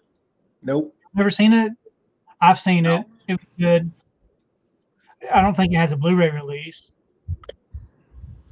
Speaking of Tom Berenger, that's a title I'd love to see on Blu-ray as The Substitute. That's a cool movie. They made a bunch of stupid sequels. But you have those VHS collections? What's that? Do y'all have any kind of like VHS collection? I have a few. I got like I got every single Friday the 13th film on VHS, all the Nightmare on Elm Streets. I have a few that I just kind of collect as a display piece. What up, Leonard? That's my stepdad. What up? Oh, okay. So JS had a good suggestion that while their site is down, they could change the name from Stinky Tuna to whatever else. Yeah, I don't know. Still, I don't get what's going on with them. It's weird. I'm glad I was able to get the titles I wanted when I did. There were a few more Adam Sandler ones that I wanted to pick up, like the Netflix stuff, but I never got them, which kind of sucks. But I got a lot of stuff from them though, so I'm happy. So the Abyss has not had a Blu-ray release yet. Yeah, it's another James Cameron one that hasn't gotten it. Yeah, I just picked that up from Stinky Tuna. Paramount, Paramount's doing a lot of new 4K releases. that they've been sitting on, which is they've had some really good announcements. And they also licensed the ScreamFactory too, so I'd like to see what other movies they can give them. Yeah. Clean and Sober with Michael Keaton doesn't have a Blu-ray release. The Village is another one that hasn't had a Blu-ray release. Did y'all like The Village? I love that movie. Yeah, me too. Why does everybody hate it so much? Because of the way it ended? Probably the first ending. Yeah. Yeah. M. Night Shyamalan is known for having really weird endings. Yeah. That's his gimmick, I guess. All his movies are filmed in my area too, which is pretty neat. They're Signs being the closest one. Kino and Warner Archive just announced 2 Holy Grail Blu-rays for me. First time to Blu-ray. Kino is putting out Man on the Moon with Jim Carrey. First time to Blu-ray. The Andy Kaufman movie. Yes. And then Warner Archive is putting out Quick Change with Bill Murray, which is like one of my favorites. It's a 1990 film with Randy Quaid and Gina Davis. And Warner Archive's finally putting that out on Blu-ray. So yeah, those are 2 Holy Grails coming soon. Yeah. So what do y'all think about the Kino slips that they're doing now? They do a good job. I like them. Yeah, they do. I compare them Cool. to. I've gotten a few of them. They're real similar to the ScreamFactory type slips. just really nice. Yeah, I like how they're also doing like their own new artwork and stuff too. That's cool. Yeah. Did you pick up Buried Alive, Tony? Have you watched it yet? I haven't watched it yet. I did get it though. Check it out, dude. It's a really cool made-for-TV movie. Oh, okay. You'll love it. It's really cool. Have you ever seen Sniper? I've never seen Sniper. What is that? Is that a Wesley Snipes movie, or am I thinking of something different? Yeah, that's Tom Berenger. Tom Berenger. So me and my brother-in-law went and saw that in the theater, and he laughed every single time someone got killed. He's just laughing out loud, like it. You know what I mean? It was embarrassing for me. He would just laugh every time somebody got sniped. Leonard. So no, y'all know who Leonard is, right? Yeah, Leonard's the man.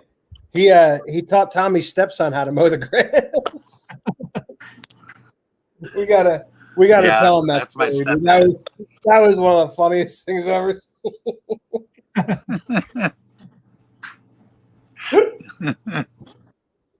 So basically, Leonard's teaching Tommy's stepson how to use a lawnmower.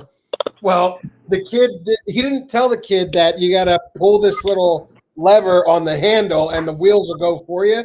So the kid's like struggling to push the lawnmower all over the grass. But he's going zigzags and circles and stuff. And all he had to do was pull the thing down and the thing would have won. I know, that was so funny. It was definitely one of those moments he had to be there because it was just so funny looking. It was just hilarious. Yeah. Well, Dog Soldiers with Second Sight. Have you ever seen Dog Soldiers? Yeah, I watched it. The ScreamFactory. Yep, I watched it. That's a cool movie. I think that movie is one of the most boring movies I ever seen until you get to the third act. Then when you get to the third act, it's an awesome movie. But you got to get through this really long, slow burn at the beginning, in my opinion. Oh yeah. Yeah, there's a lot of movies that are like that where it takes too long to get into the good stuff. But once it does, you think, man, that was a great movie. Why did it take so long? Yep. Has anybody seen the Snyder Cut yet? Do y'all have HBO Max? I don't either. No, I haven't. But I've been hearing a lot about it. That it's is it going to get a physical media release? There's like. It's going to, as far as I know, it's going to get a 4K and Blu-ray. But I didn't quite understand what it was exactly until I read more into it. Because like sometimes you get like a different cut of a movie, and all they really do is just add some extra scenes or something. It'll be like an extra 15 minutes of added scenes or something like that. Well, I didn't even know this, but the Justice League Snyder cut is basically a completely different movie. It's like it's got a lot of the same stuff in it, but like he had to leave like halfway in the middle of making it because something happened to like something in his family or something. Yeah. So now, like, his vision of the movie supposedly was completely different than what we ended up getting in the theater. So it's like all his stuff. It's like 100% him, not Joss Whedon at all. It's just all him now. So to me, I've been hearing that it's like almost a completely different movie in a way. Yeah, so I'm excited to see it. Wow. Yeah. So we have Dave G was asking about the Stinky Tuna picture quality. Fire in the Sky. I have Fire in the Sky from them. I haven't watched it yet, but we were talking about that a few minutes ago. Basically, with Stinky Tuna, it's I've noticed it's kind of hit or miss. You know, like some stuff is really good, and other stuff is kind of crappy. So it just kind of depends on things. Like I was saying, like as a recommendation for those who may want to pick up What About Bob? I don't even know if you still can, but that was a really crappy one, and True Lies was a really good one. So it just kind of, like I said, hit or miss. We have Ken from Mid Level Media here, which is good to have him here. I was in a live stream with him earlier this week, which was great. Oh yeah, that was just the other day. Yeah, real cool guy. Yeah, I watched that. Yeah, check his channel out if you haven't. He likes the Kino covers also. I'm just glad Spaceball's getting a full face slipcover. Yeah. Oh God, yeah. I finally got my hands on a copy of the Trilogy of Terror slipcover from Kino, one of the early ones. Yeah. So that came in the mail today. Happy to get that. Yeah, I thought I had that. And so I have all my Kino with slips in their own little sections. There you go. Did you pick up Trilogy of Terror Part 2 from Kino? No, I haven't. Does it have a slip? There's a second one. No, it doesn't. Okay. Yeah, if it doesn't have a slip, I'm not. It doesn't have a slip. Rush. I did do a big Kino order that I'm still waiting to dispatch from the recent sale. Yeah. So I should be doing an unboxing of that once it shows up. Yeah. Yeah, Spaceballs. I got my. I'm so happy about that. That's just awesome that Kino's putting out Spaceballs on 4K. That was the holy grail for me. Yeah. Yeah, more John Candy on 4K, definitely. Right. I got the real nice Spaceballs Steelbook, the black one. It looks really nice. I like it. I love that still. That's like one of my favorite artwork. Yeah. Isn't that a metal pack? No, it's an actual Steelbook. You know, I wouldn't own it if it was. You know me. Yeah. Yeah, I got that from Best Buy. Yeah. So it's a Steelbook. Oh, you That's a big your one, Steel. too. Oh Yeah, yeah. it's like a tad thicker. It's just a little bit bigger than a standard Steelbook. Yeah. Yeah, it comes with like postcards and stuff. Yeah, it does. Photo cards. But just the artwork. I love the artwork on that one. Me too, man. Yeah, I did notice that there were some metal packs that were released from Target several years ago that are getting Steelbook releases now, which is nice. Yeah, I think weren't metal packs first. I believe think like they were first in the beginning. I still have a few metal packs in the collection. I never did get rid of them. I just a lot of times we got the metal packs, and then they did the same artwork on a Steelbook, like Commando and I think some X-Men titles.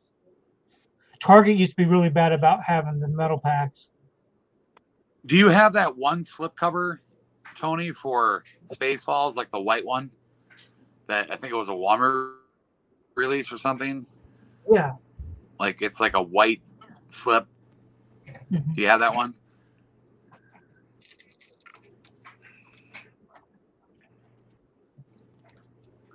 This one? Yep, there you go. Yeah, that's what I was talking Cool about. looking one.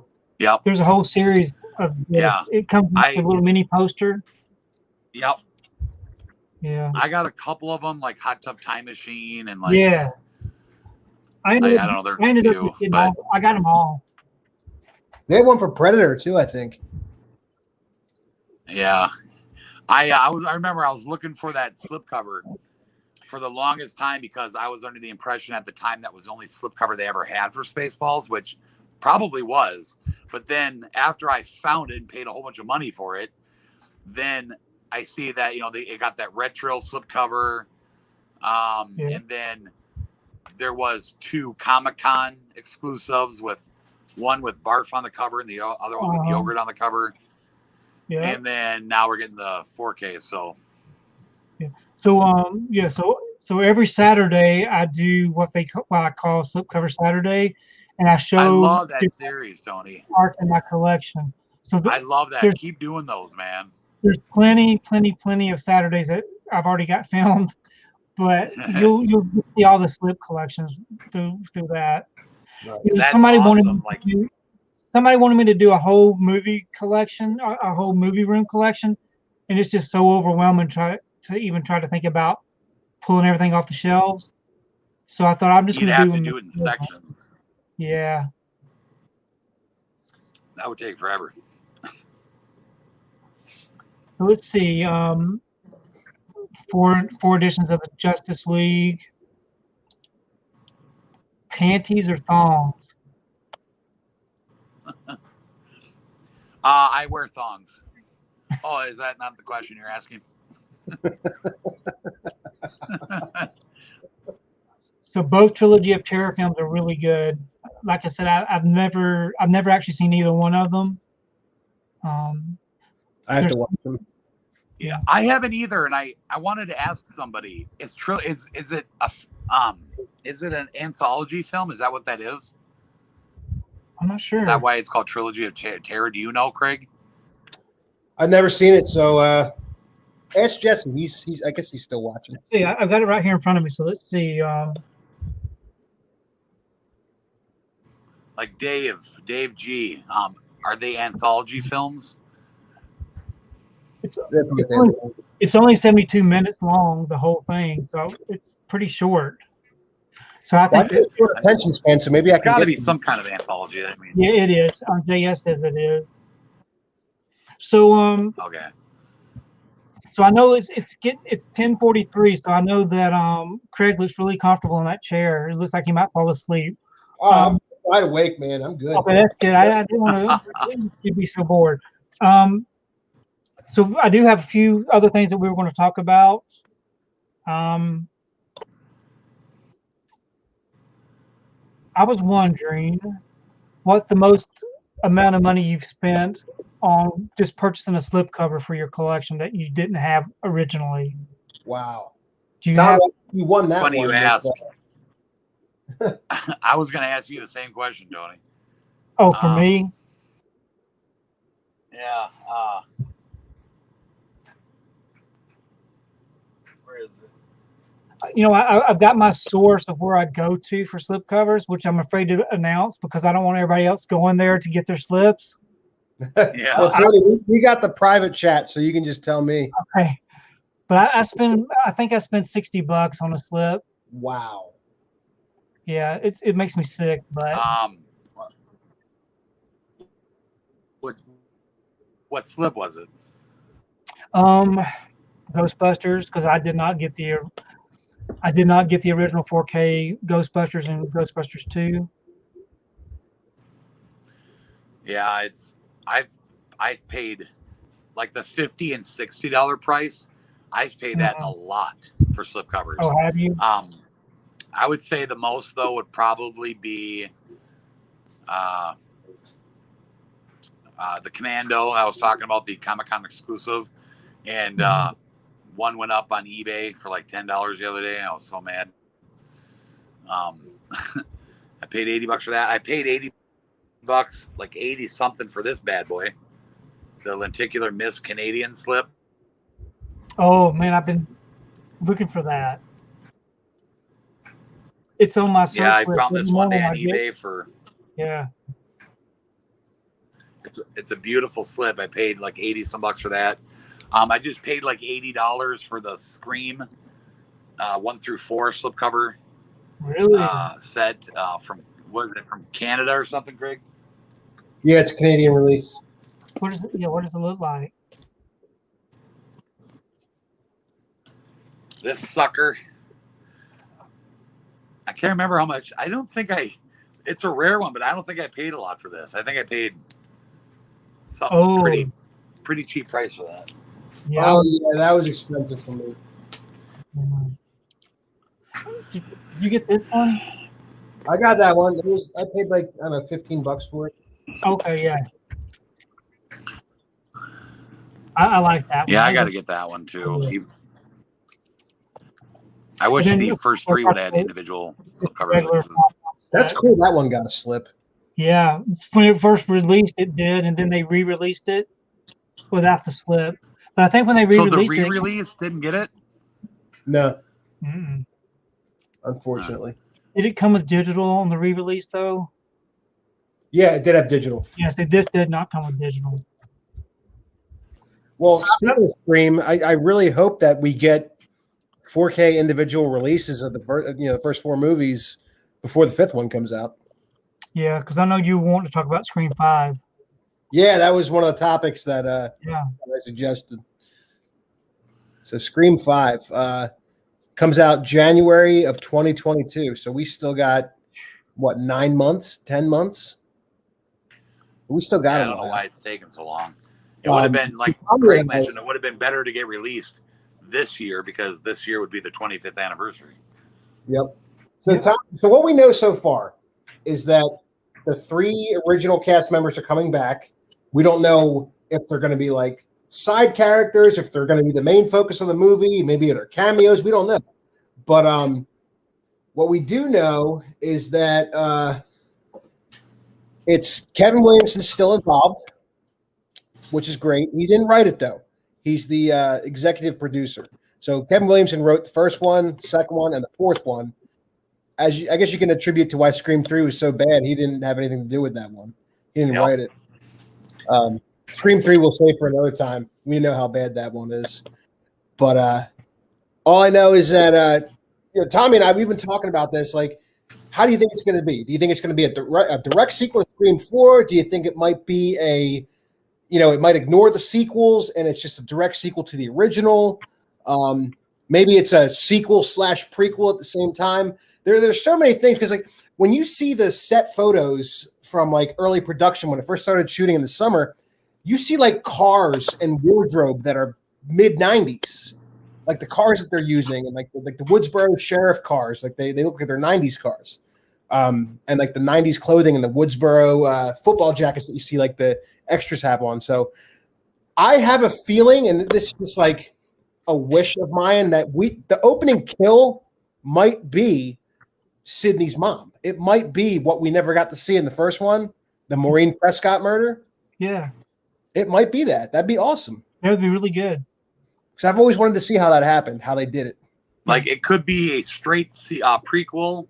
It could be a sequel that has a prequel element to it, where they like flashbacks, or where they have flashback scenes. Kind of like what they did with Jigsaw. Another thing that I was curious about it, because back in the day when they were writing Scream 4, one of the original scripts of Scream 4 was the opening scene was going to be Dewey, Gail, and Sydney all getting killed off right at the beginning. I would walk away and just knocking them out like right at the beginning and then continuing on. And then that got scrapped. But I was telling Craig that, being that this is a 5th movie, however they end up doing it, if it ends up being a sequel, one of them has to die in this movie. Like, it's just like, I can almost see that happening. I can almost lay money that one of them is going to die at least, if not all. I can see it being David Arquette, just because I feel like you're going to need something really emotional to happen to have Sidney Prescott come back to Woodsboro again. If I had to base it in order of who I don't want to die from least to most. I would say if I had to pick, get rid of Gale because I don't even really like Gale. Number 2, Sydney, just because it just seems like the obvious choice. But David Arquette, Dewey, if he gets killed, that'll probably hit me the most because he's like always been one of my all-time favorite characters in the franchise. So, but and then one last thing I'll mention too, like that Craig and I have talked about, is that like it seems like Scream tends to go with a lot of like what's currently popular at that moment in time. Like, first they did the sequels. Part 2 was, the sequel. Part 3 was trilogy. Part 4 was remake, because they always go by what's the most popular type of movie during that period. And at the time, remakes were pretty much what horror movies we were getting for horror. And now we're getting, it seems like the new thing for horror these days is new sequels, where they're going back and they're ignoring all the sequels that have been made, and they're like doing like new part 2s. Like Leprechaun did that, Halloween did that. Texas Chainsaw. Like a lot of them did that. And I can see them doing that, but almost not like really ignoring 2, 3, and 4, but like doing it as if like, okay, these are the rules now. We're gonna go back and we're gonna do like whoever the killer is or whatever is trying to do a new part 2, like with 2 really existing, if you know what I mean. Like they're gonna say we're gonna go back and continue from where Billy and Stu left off, you know what I mean, and we're gonna do it right or something like that. So I know we go back and forth on theories for Scream 5, but I don't know, it could go any way, and Craig and I are just so stoked that we want to like actually get together and see it in the theater together. Oh no, I'm excited for it. At first I was very skeptical. I'm like, you know what, no Wes Craven, Kevin Williamson didn't write it. I mean, it's probably not going to be good. But then I'm being more optimistic about it as like I'm seeing like reading the message boards and like listening to other fan theories and seeing the set photos and seeing what the Ghostface mask looks like this time. Like Fun World already released what the mask looks like. The mask is like staying very true to the original, which is cool. Obviously, the same knife from the first 3 movies is back. Which it has to be. But yeah, man, I'm actually very excited for this. For a while, I was like really excited for Halloween Kills, but now that it's getting closer to Scream 5 coming out, like I am so excited because it's just I love Scream, I love Ghostface, I love it. It's just the Scream is that one movie that just kind of got me into the whole horror genre. So I have that movie to thank for it. So it's always going to hold a special place in my heart. What about the MTV series? Not for me. Did you try to watch it though? I tried watching the first episode, and I didn't like the look of the killer with like the rain poncho and the almost like a hockey mask sort of Ghostface mask.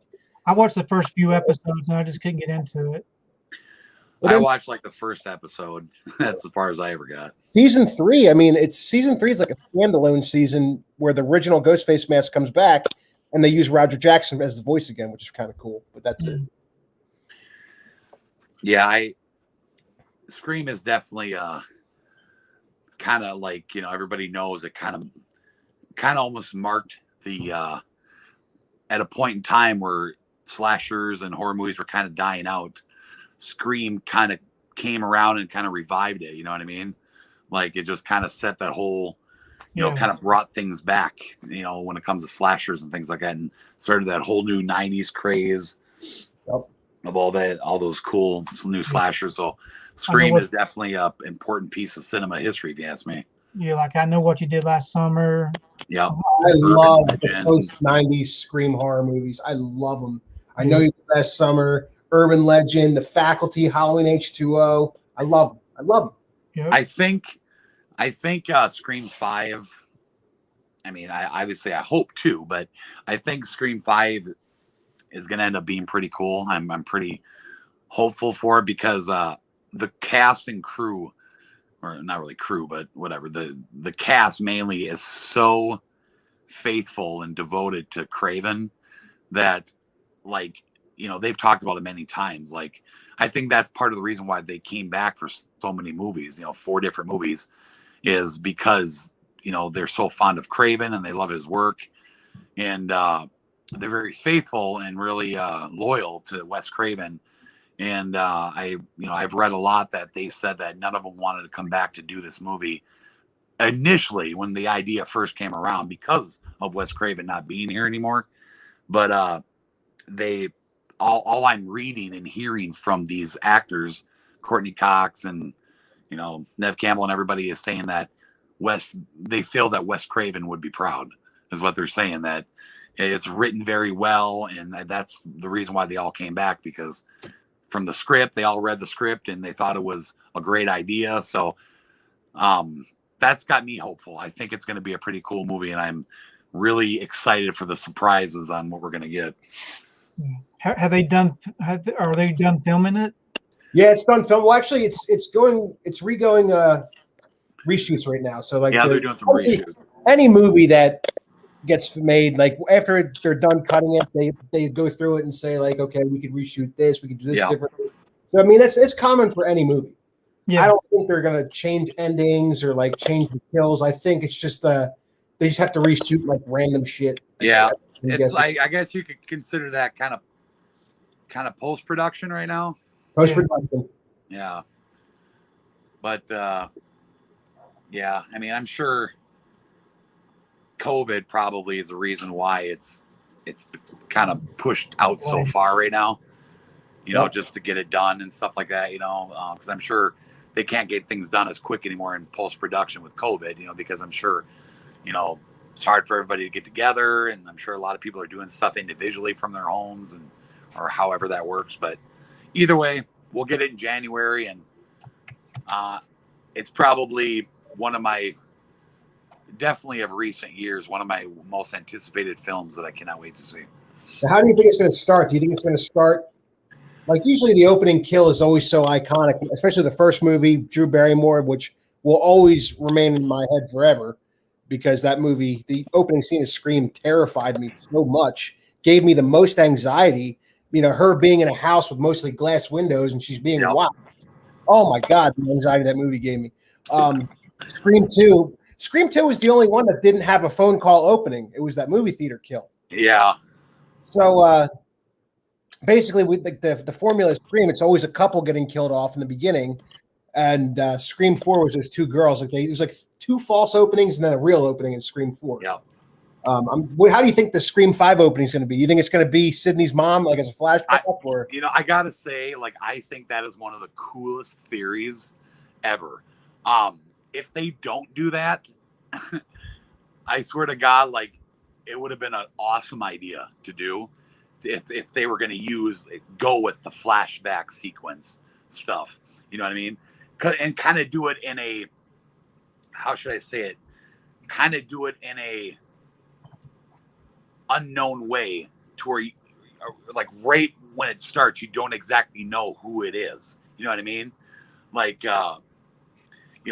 they can even do the phone call thing too. I mean, they could even make it that maybe that's the way they initially started out with a call to her mom, who knows, Yeah. But I think if they do it in the beginning where you don't know that that's Sydney's mom, right at first, it's just another victim or whatever, thinking it's just another standard opening. And then eventually you find out, oh my God, then you see Cotton or whatever, or Billy's dad or something, and then they start tying things in, and then you're like, holy crap, that's Sydney's mom. They're starting with a prequel thing or something. That would be just awesome if they actually did something like that. Well, I always thought that could be a cool ending too, like how it would always switch back from present day to flashbacks, and then the ending scene, you see Sydney's. You don't know Sydney's mom. You just see some woman get killed, like a middle-aged woman get killed. Yeah.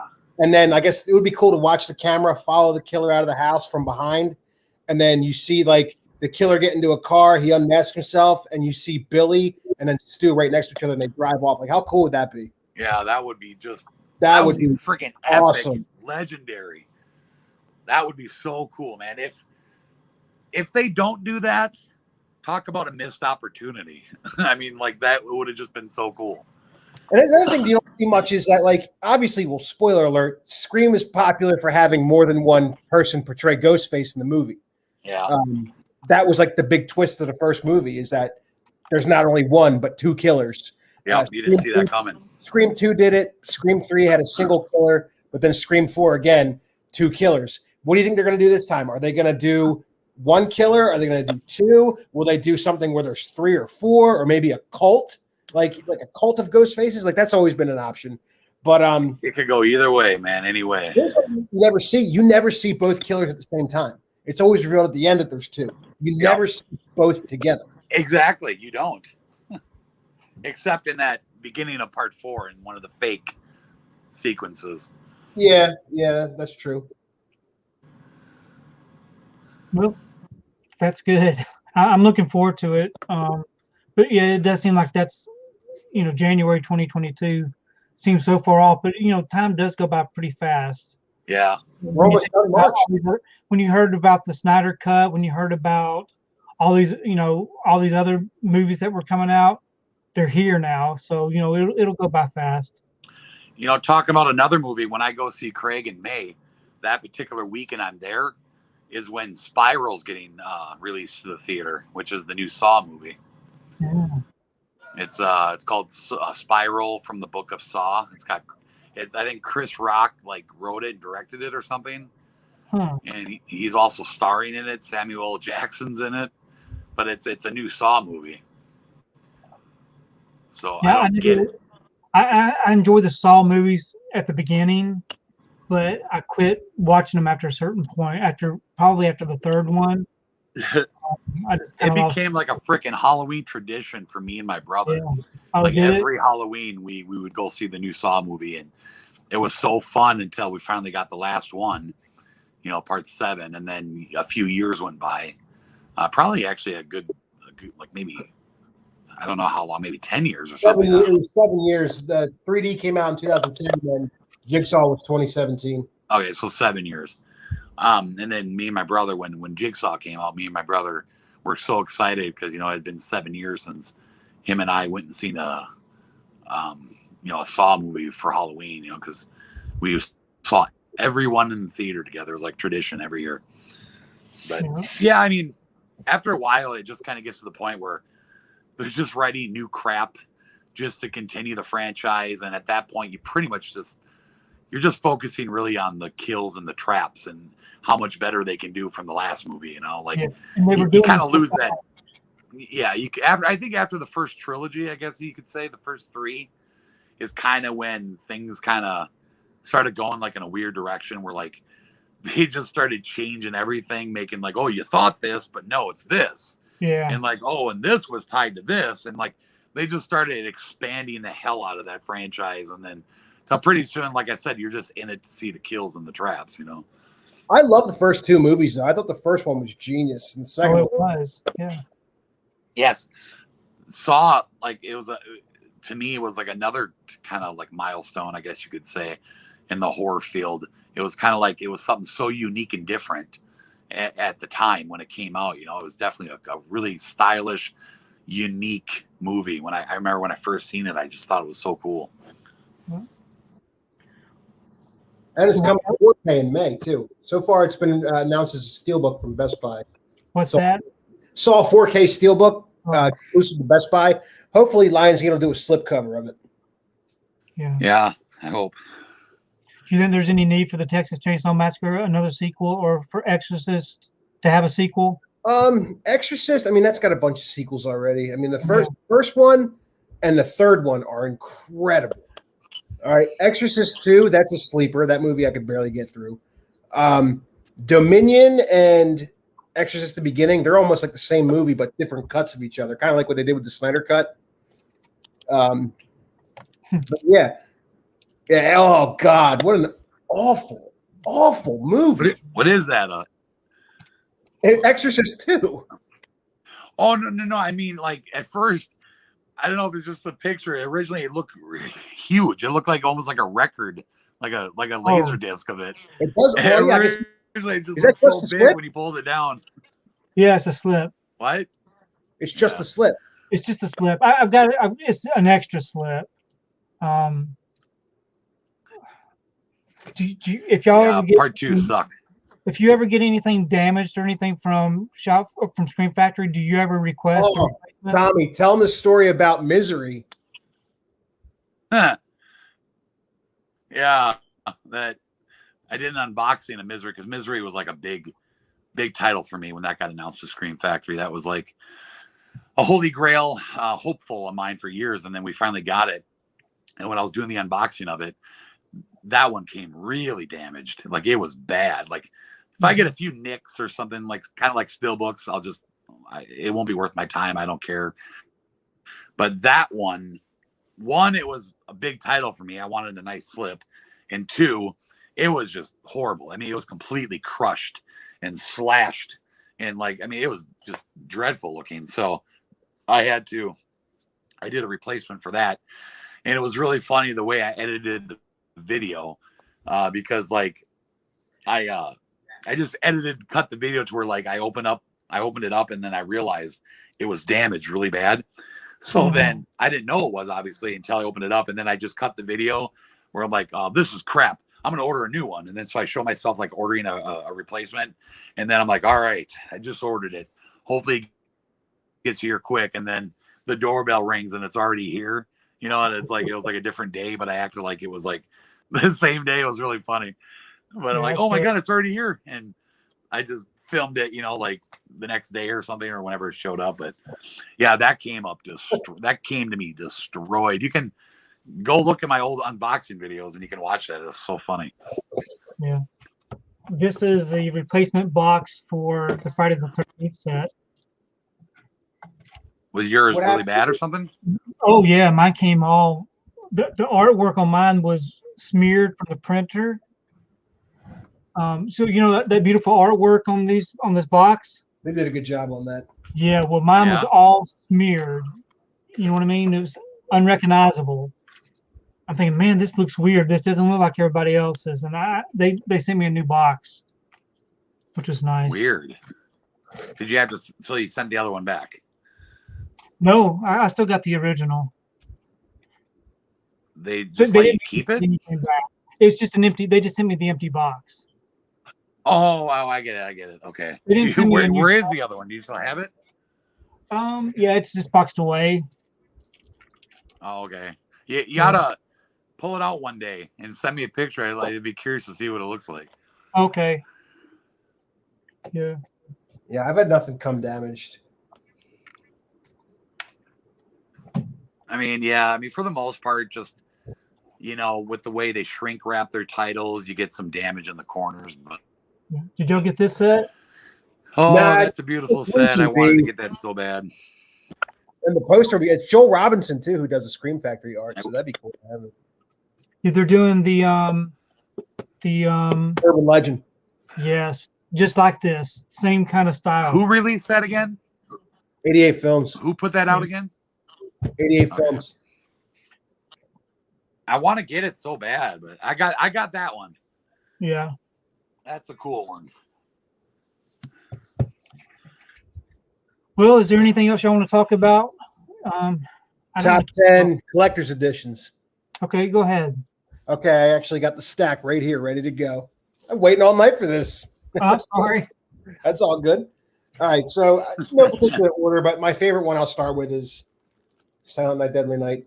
Everyone knows this. I love this movie so much. I love Christmas and I love slashers, and together it just goes so well. Perfect. And then obviously the first two that were released. Artwork from Joel Robinson. Halloween 2, you gotta love the original 1981 Halloween 2. Love it. Halloween 3. Oh, I hope this gets a 4K. Another hard slip to get.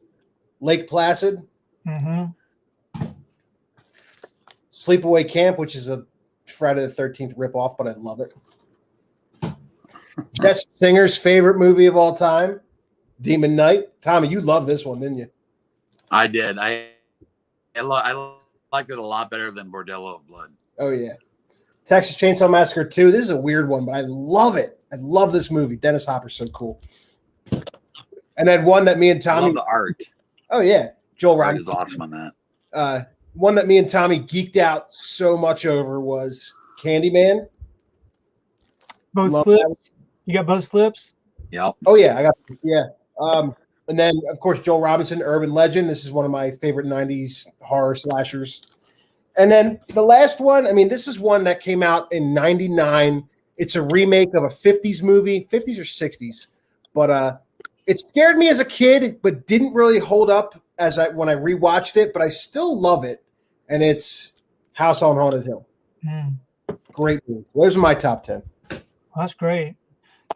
As far as the Carrie Scream Factory, did you get both slips on that one also? Yeah, I have all the alternate slips. Yep. Oh, that's good. What other ones have the alternate slip? So it's Child's Play, The Thing, Carrie, Return of the Living Dead, and then Candyman, Night of the Creeps, and My Bloody Valentine. Okay. Did I get them all, Tommy? I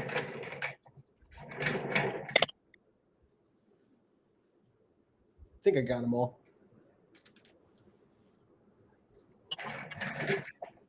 Yeah.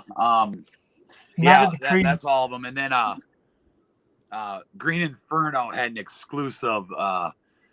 It wasn't a different slip or anything. It was the same slip, exclusive sign. I got the regular one, and then the one where he signed up in the corner there. I don't know. I just had both of them, whatever. But I love the alternate slips. This is one of my favorites. I'm probably the only person in the world that likes this movie because I grew up on this movie. I used to rent this from the video store all the time, and I don't know why. It's the first Scream Factory I ever bought. And at the time, I didn't even know who Scream Factory was, but I just bought this because I seen it was coming to Blu-ray. But Garbage Pail Kids, the movie, like this, just man. Still haven't watched it. This, I'm sure anybody who watches this movie for the first time today is gonna hate it because it's just stupid and weird.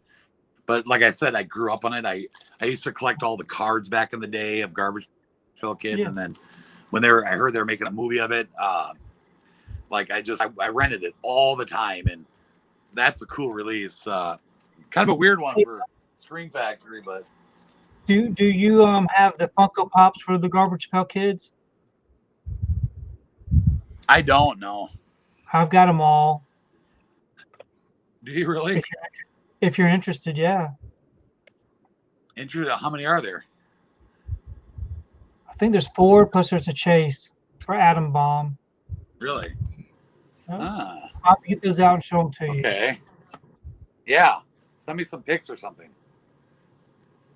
I didn't pull out my favorites, and I don't really have an exact order, but I can kind of run through my tops. Misery would probably be number 1 for me. I love the artwork on Misery. I think it's so cool looking, but it's like one of my favorite, definitely in my top 10 favorite horror films. But I would say Misery, Silent Night, Deadly Night, They Live. It's another really cool one for me. And it was like when I started watching all my Scream Factories, it was one of my first blind watches that I thought was an awesome movie. I'd never seen it before. So that's another favorite of mine. I love the Jeepers Creepers ones. Candyman for sure. Trick or Treat is an awesome one. Awesome artwork on that one. We love all the common ones. What? We love all the common ones. I know, right? Teen Wolf, like the original Teen Wolf, is another cool one because that's just favorite movie of mine too. I'm sure I'm leaving a couple out here, but obviously Garbage Pail Kids. Child's Play 1 is cool. What am I missing here? Yeah, I think for the most part, I think that's pretty much my top favorites. And then of course the box sets, Halloween and Friday the 13th. I mean that Friday the 13th set was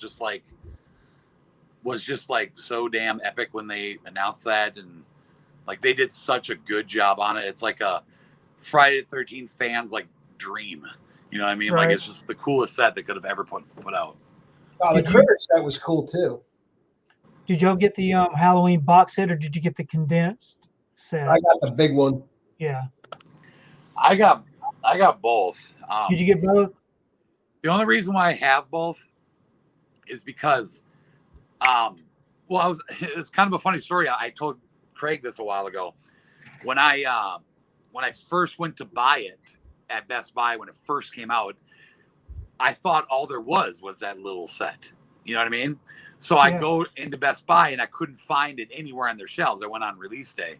And so I had to ask somebody, I'm like, hey, do you have this in stock? And then so they're like, oh, yeah, I think it's in the back. So the guy goes in the back and he comes back out and he's got that big deluxe set. And I'm like, what the heck is that? I'm like, where did this come from? Like, I didn't even know that existed. You know, I just thought all they had was the little set. I'm like, that is the coolest thing I've ever seen. Of course, it was like way more. Oh, you know, it was like double or if not more. But you got it. So obviously, I grabbed that one instead of the small one. Because I think Walmart had the smaller one. What's that? Walmart had a smaller one for the longest. Yep. Yeah, I noticed that. So I just got the big one, and then I didn't care about getting the small one. And then I started seeing that even that one's gone up in price. Even that one went up pretty high too. And I stumbled upon it sealed at a half price books for $20. Wow. About 2 years ago, something like that. And this was at the time when they were going for like 80 to 100. So I grabbed it for $20 sealed, and I still have it sealed. So I just happened to have it because it was such a good deal, and I may sell it one day. I don't know, because I really don't care to have it, but it's just sitting in the collection, and I kept it sealed, you know. So yeah. Joe, did y'all get the Friday the 13th 10 set? Yeah. Oh hell yeah. Yeah. Yep. Craig, did you sell that yet? No, I still have it. You still have it? I'll never get rid of that. I just neither. Just being a collector, I got no reason to get rid of it. You know what I mean? Yeah. Right. Hey, Tony, one of the things I wanted to talk about, I'm sure you probably have some input on this, is every year Tommy and I always discuss when they do the ScreamFactory announcements in the summertime, you know, what are your predictions? So I don't know if you've seen any of our videos before where we've done our predictions, but since we're here, we might as well talk. I mean, summer's coming in 3 months. So yeah. They've done so many titles already. It's hard for me to even think about what else they could do. Well, I mean, what are y'all's thoughts? So I have a list on my phone here that I'll go over, and I'll tell you what, I get like berated and chastised for this list because everyone's like, "What do you want a collector's edition of that for? It's already on Blu-ray." Yeah, like, because I love it. Oh, you still have yours sealed? Oh yeah, I hardly open any of the special stuff up. Oh, that's awesome, man. Just the embossing, all of that's just amazing. But yeah, this is the 10 set we were talking about. Yeah. Somebody was asking about it. You could sell the code from that thing. That would get you some money out of there. I can't open it up. Can't do it. I can't do it. Okay. I have a whole list of predictions on my phone here. And it's the same list every year, but every year they throw a curveball and actually take them off and release them.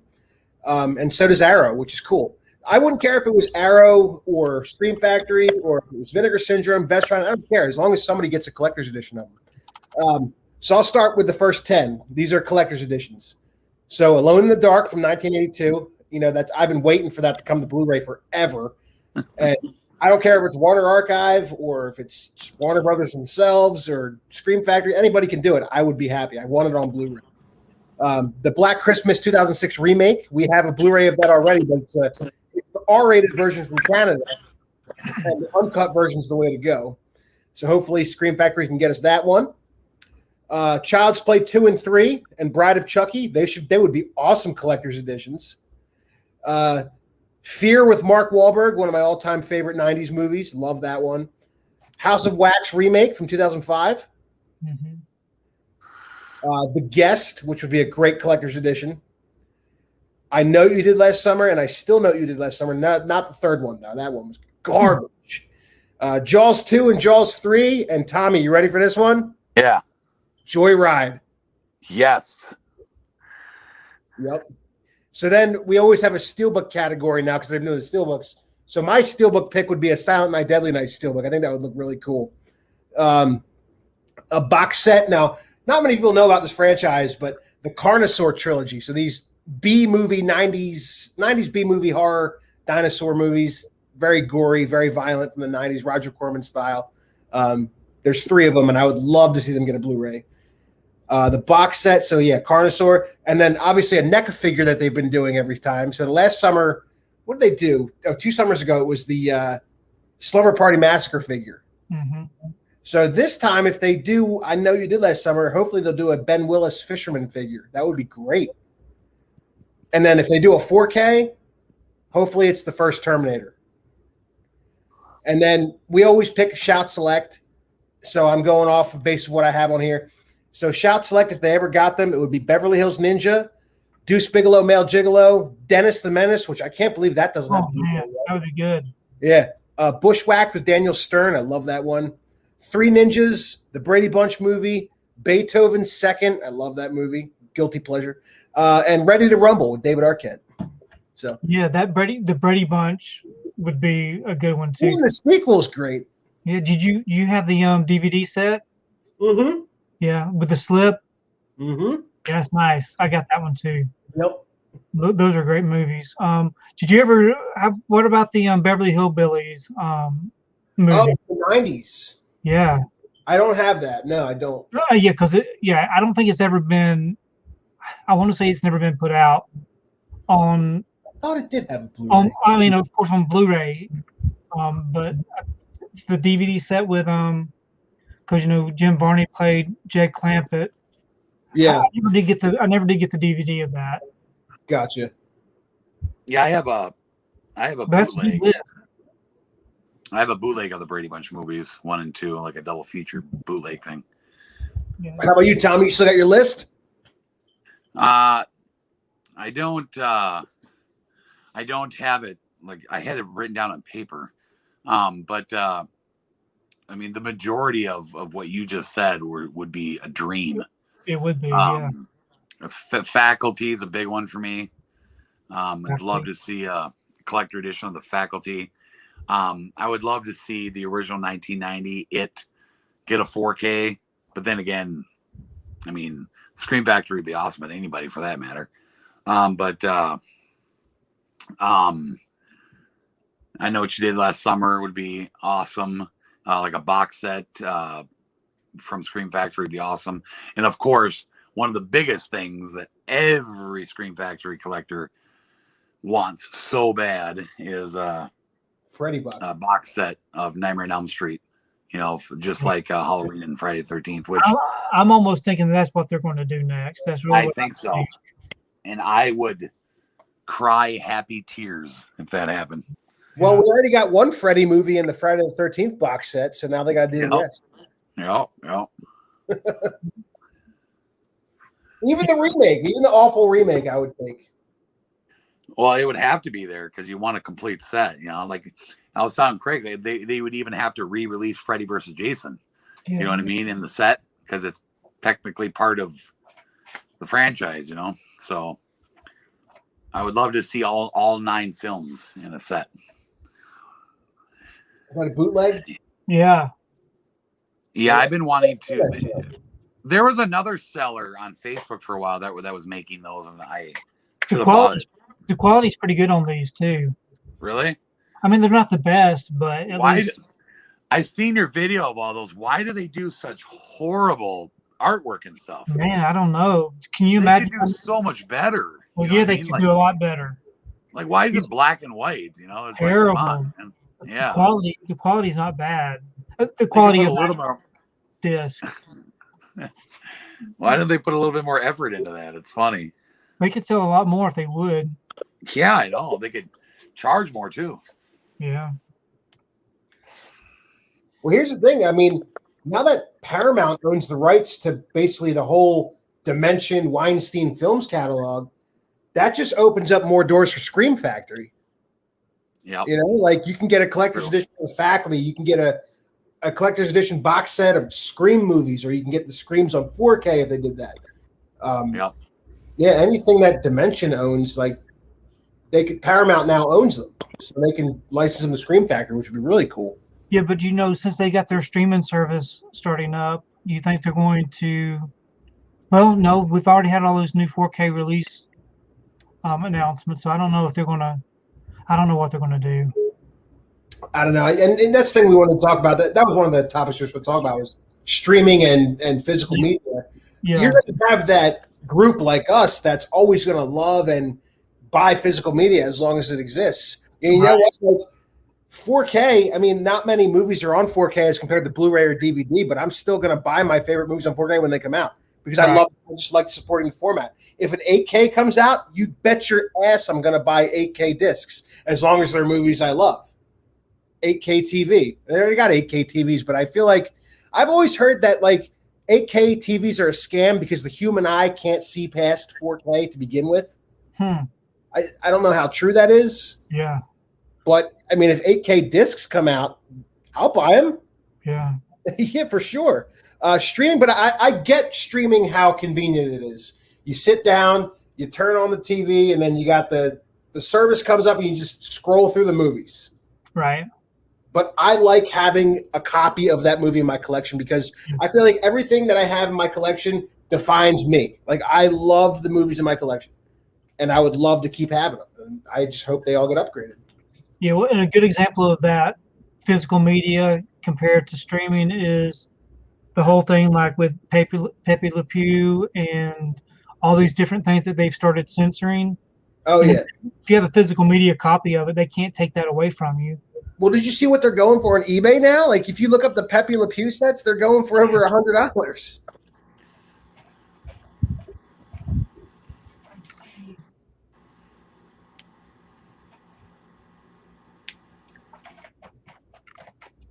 So, I've always been a big animation type collector. So I've actually got all of these Looney Tunes sets on DVD.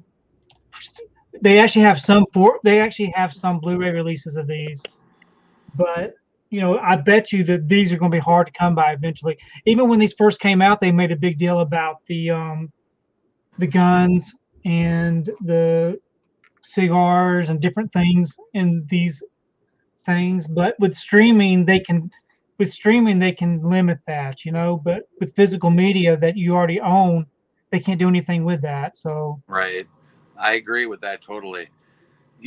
My opinion is like, I get streaming. Like, I won't lie. I mean, if I'm sitting on the couch and I'm too lazy to get up and grab a movie off the shelf, I could just throw Netflix on and just watch it. And it's super convenient. I get that. If you're into movies and you're a movie buff strictly just for the movie itself, just to watch the movie, I totally get streaming. It doesn't take up room. It's convenient. It's easy. I get it. 100%. I get it. But there's just two different kinds of collectors out there, or there are two different kinds of movie buffs in the world. There's movie buffs that just love movies just to watch the movies, and then there's movie buffs that are into the collecting portion of it. Like where you want the physical stuff. You want special editions. You want 5 copies of one thing because you want to see different variants and artworks and slipcovers and steelbooks. You want to collect the figures and the toys because you're just an overall big movie buff and you just love collecting things. Mm-hmm. So when you're a physical collector, you're like, you want that. You want the physical item, not just to watch it, because you love movies and everything so much that you want to physically collect things. That's what people don't understand. It's like, it's like you just watch the movie, but it's not just about that with a collector. A collector wants, a bunch of different things they can collect, So that's the way I look at it. If you're just in it for the movie itself, I get it. Stream it, watch it digitally. But when you're a collector, you want the physical stuff. And that's one thing I hate about streaming and digital stuff, because I feel probably inevitably it's gonna kill physical media one day. You know what I mean? If you think about it, it'll be gone. When you walk into your Best Buy store now, what do you see? One gone. row of Yeah. physical media. That's it. Yeah, it's Yep. all, It's and they have sad. tons of empty space now. Yeah, that's why I'm gonna collect as much as I possibly can while I still can. You know what I mean? Yeah, same way with Target. You walk into Target, they've demolished all their stuff. Yeah. It's all Hey. book. It's definitely going away for the time. Yep. So that's just my opinion. You know, you got your physical media people and you got your just people that just like to watch the movie. So I don't know. I I'll just tell you, man, like Disney Plus definitely killed Disney Movie Club exclusives. Yeah. They haven't done anything since the streaming service started. Yeah. Well, you know what was weird about the whole Disney Movie Club thing was I was a member of the Disney Movie Club since almost the beginning of it, years and years and years. And then back in September of last year, they sent me an email saying that I'm no longer a member of the club, that I can reapply later. And I've never been able to get my membership back. that is the weirdest thing Isn't I've that not the ever weirdest heard in my thing? life. I was spending hundreds and hundreds of dollars. I mean, I would always get every single month, I would get something. Yeah.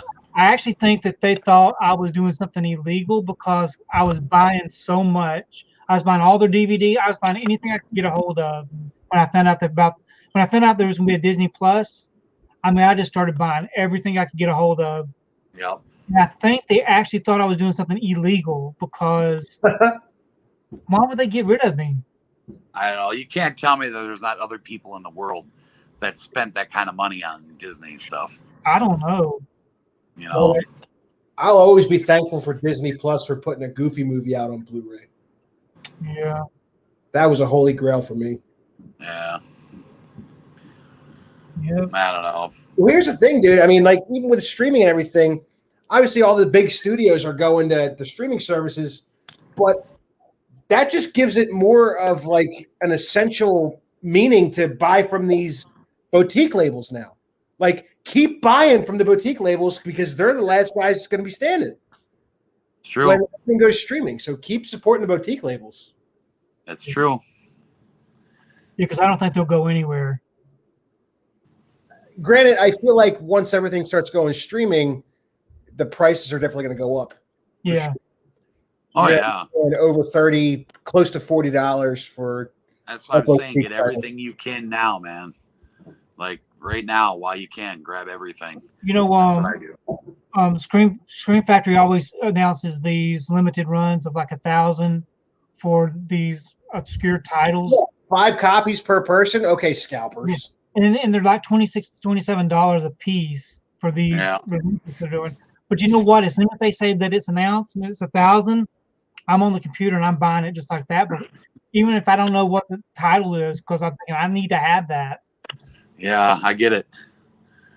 And I really do appreciate what they do on their Twitter account. They always say that low stock, this is all that's remaining from this before it goes out of stock. And that usually makes me go out and grab it. Yep. Yeah, especially like when they say that something's, going out of print. Yeah. Get it now, and you always do that, which is smart. You got to be careful. A lot of the times they'll do that just to release a 4K or a Steelbook right after. Yeah. Right. Exactly. Scare tactics. Well, that's all it takes. That or a brand new slipcover. I'm out and I'm buying it. Yep. Yeah. Well, how about when Fox? I know me and Tommy got those made up slips that we bought from that one guy. Oh, but when 4K first came out, 4K is going on 5 years old now. Can you believe that? But when Fox released those first 4K titles, same with Sony, they were the first 2 companies to do them. Their titles didn't have slips. Independence Day, Kingsman, The Revenant, The Martian, like all those movies, they never got slips. So me and Tommy had to get custom slips made for them. I've been putting my Blu-ray slips on my, for the ones that never came with a slip. Yep. They got a Blu-ray slip, but I love those slips that y'all got. They are great quality too. I'm telling you. They look perfect. Hit that guy up. He'll hook you up. I'm serious. Like they're awesome quality. They look perfect. What we need to do is we need to figure out how to do that ourselves. I know. Instead of me spending all the money on this stuff, I need to go buy me a good printer, right? Yeah. And some card stock. Well, I won't even touch Blu-ray, like custom Blu-ray slips, because I just know if it gets a 4K release, it's going to have a slip. Yeah. I was thinking about doing it for Tommy Boy, and I'm glad I didn't because it just got into 4K announcement. Yeah, I almost bought a Tommy Boy slip from that guy. I'm glad I didn't because coming to 4K. Yeah. Well, speaking of that, how do you feel about comedy movies coming to 4K? Because like you think about 4K, what's 4K made for? Like Marvel and Star Wars and stuff like that. But how do you feel about like just a random comedy getting a 4K? Well, Me, it makes me feel like that's what they're just moving everything toward that. I'm all about it. If it's a movie I love, yeah, give it to me in 4K. I don't care. I don't really think it's necessary to do it, but I'm glad they do it because most of the time, like what other than people liking 4K because it's supposed to be better quality for the most part. Sometimes it is, sometimes it isn't. But a lot of times when something gets released on 4K, I've noticed so many times that it's something that was on Blu-ray that never had a slip. And now we get a slip through, with a 4K release. So that's one thing I love. So like example, like Tommy Boy, even if it doesn't look any better than the Blu-ray, at least we have a cool edition with a slip. You know what I mean? Which I like much better. So that's kind of how I look at that. You know what I mean? It's like a lot of them don't need a 4K because 90% of the time it's probably not even going to look any different than a Blu-ray. About the animated movies. What's that? All those animated movies, the 4K is not that big of a difference. Yeah. There's a select few 4Ks that I can say, wow, that looks incredible. The Revenant. There's a few. But for the most part, they're just not that good. In fact, Goodfellas, that one looks even worse than Blu-ray. I don't know what they did with that movie.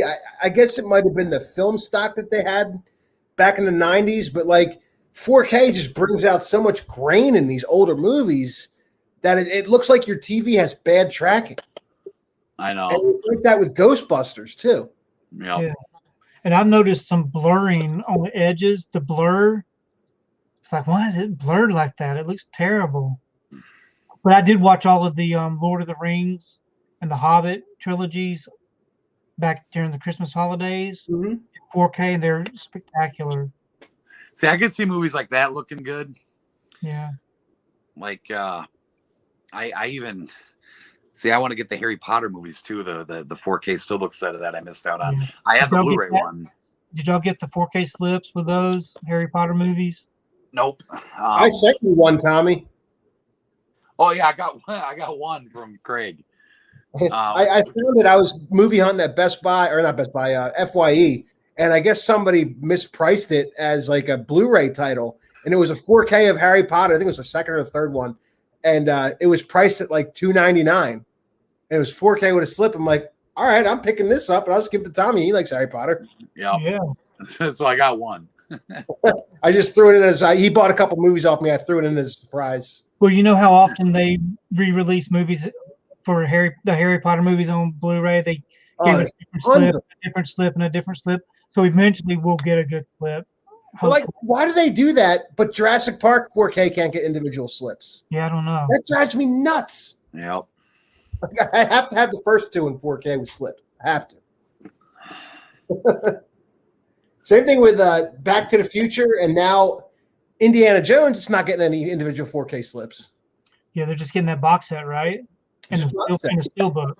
Enough with the box sets. Give us a slip. I know. I hate box. I don't even like box sets anymore. I like steelbook box sets. Those are cool, but I just don't like box sets anymore. I just want individual slips. That's all I want. Yep. Alex Thomas said he picked up the Harry Potter 4K set.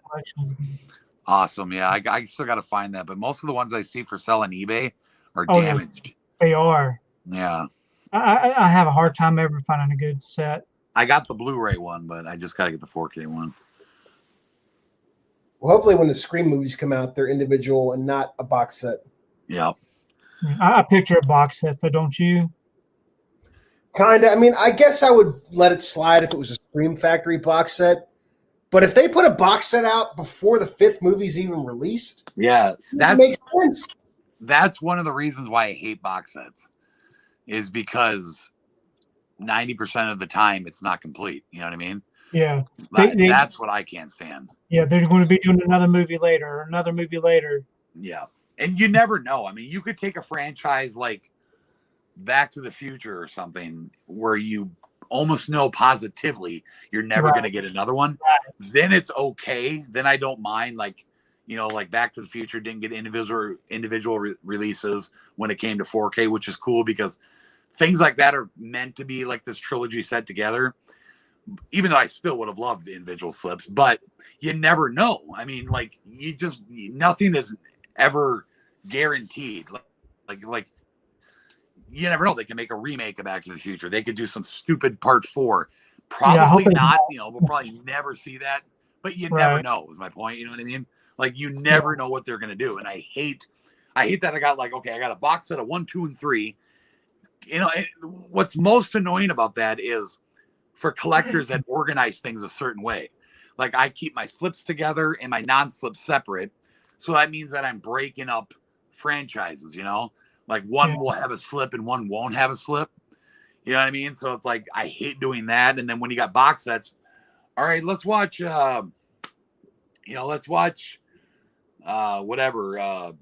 Terminator. Let's watch all the Terminator movies. You're like, well, I only got a box set of 1, 2, and 3.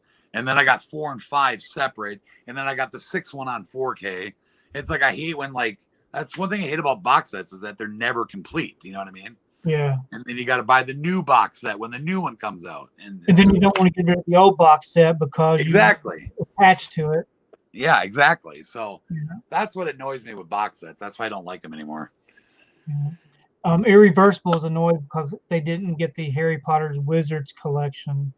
Did you ever see that big old Wizards collection, the big box? I don't know if I did.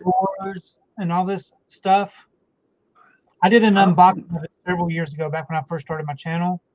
But it's a nice set. I'll have to look that up. Is it 4K or Blu-ray? It's Blu-ray, and it's humongous. Interesting. Did y'all ever see the Planet of the Apes? Is that the one where it's like a head or something? Or it's a bust? It's a bust, right? It's a bust, and it's got the fur hair and everything.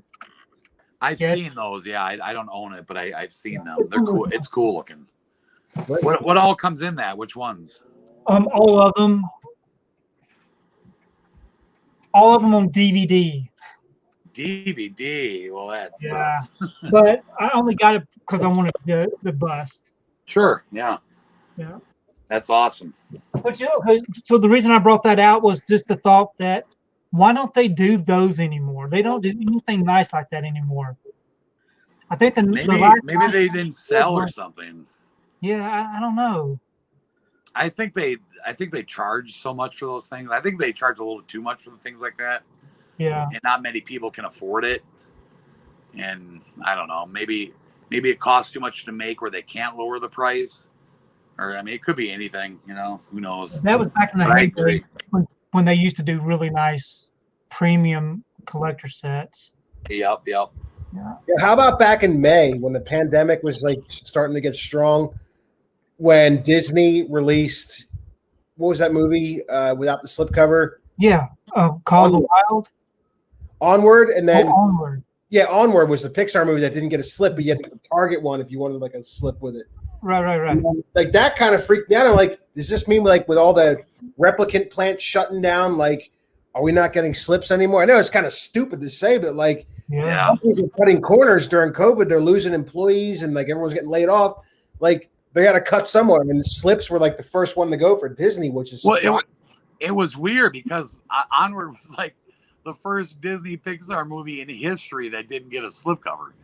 You know what I mean? It was so weird, you know? I ended up getting my slip from the UK.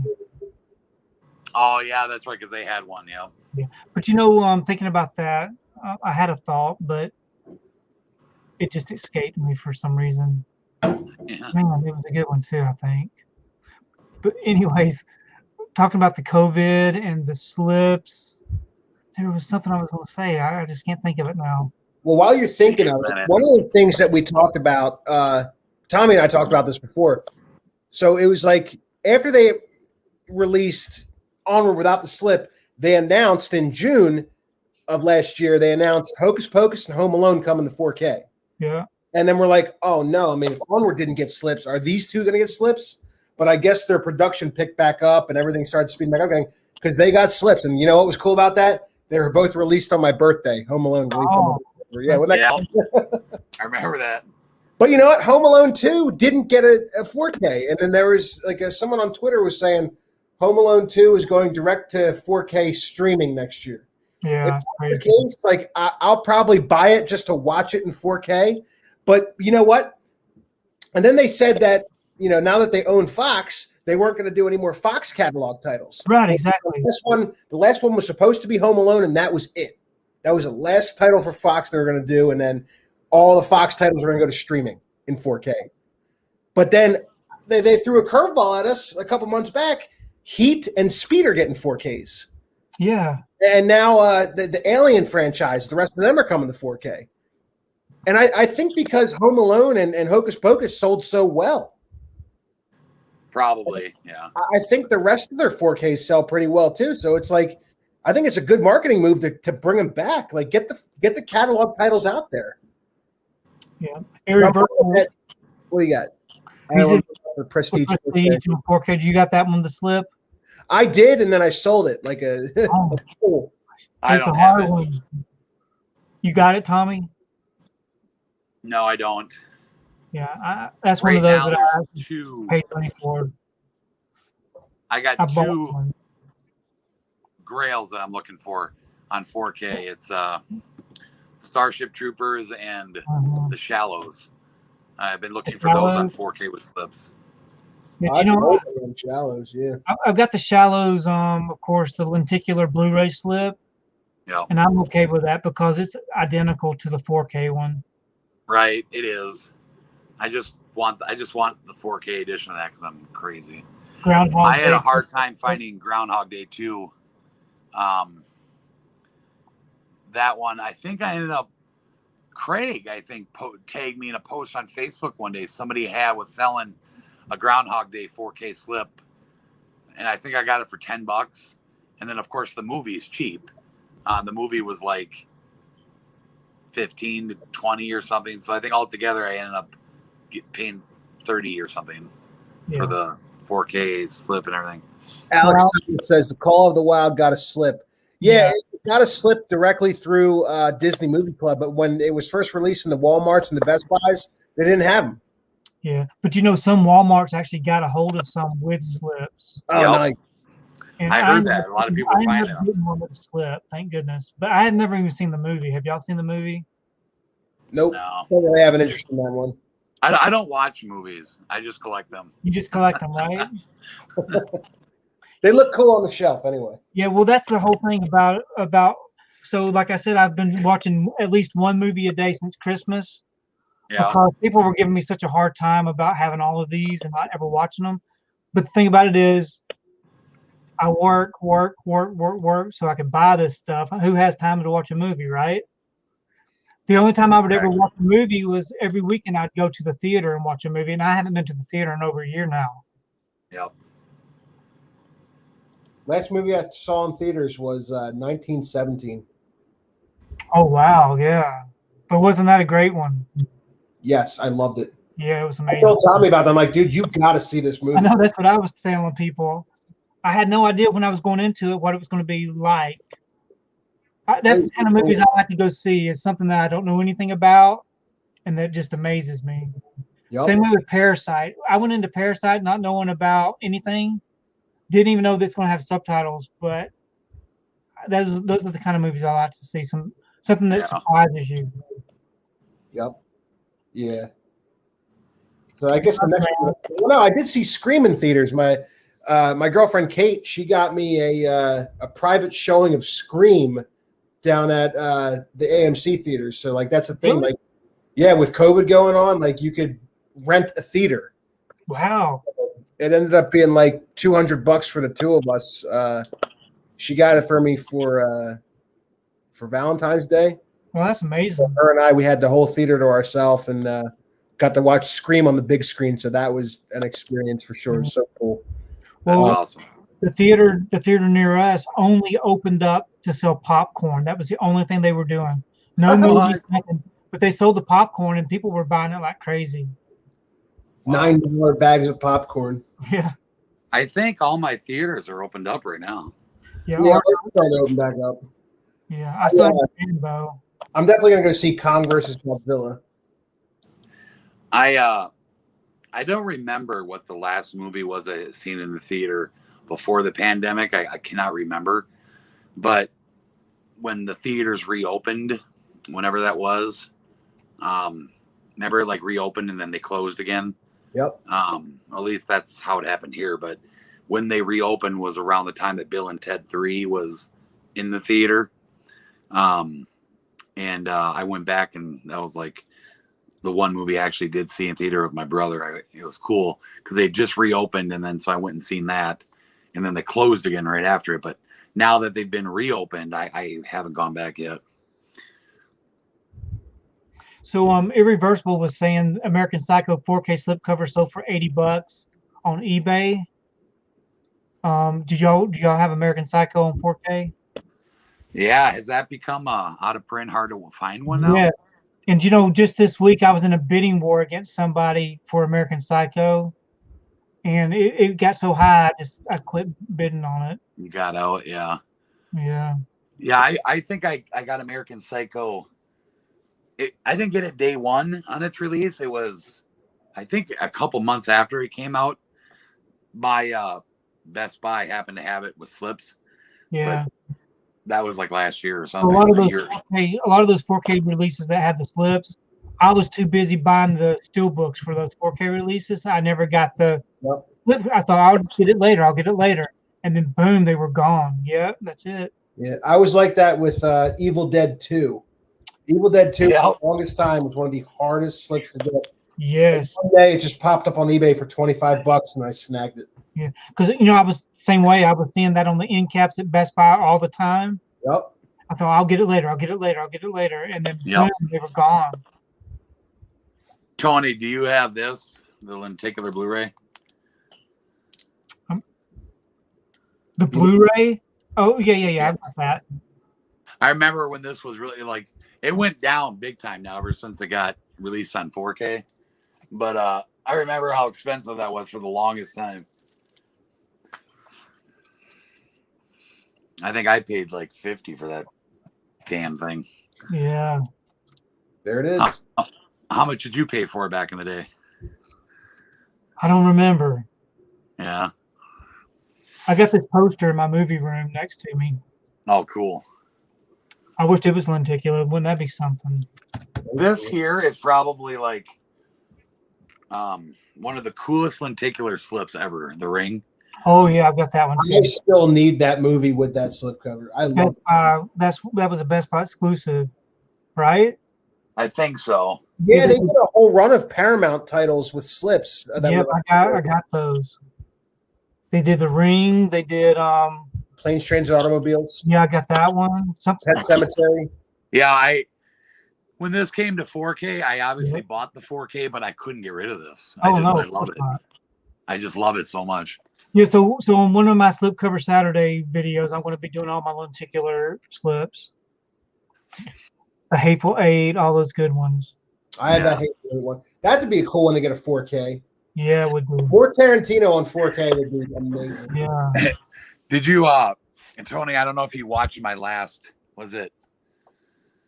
I think it was either my last unboxing or the one, I'm not unboxing, my last Blu-ray update or the one before that. I can't remember, but do you remember watching the one where I was talking about that lenticular Punisher slip that I got? Mm-hmm. I don't know if you remember the story I told, but yeah, like for the longest time before it ever came to 4K, I was searching for that damn thing forever.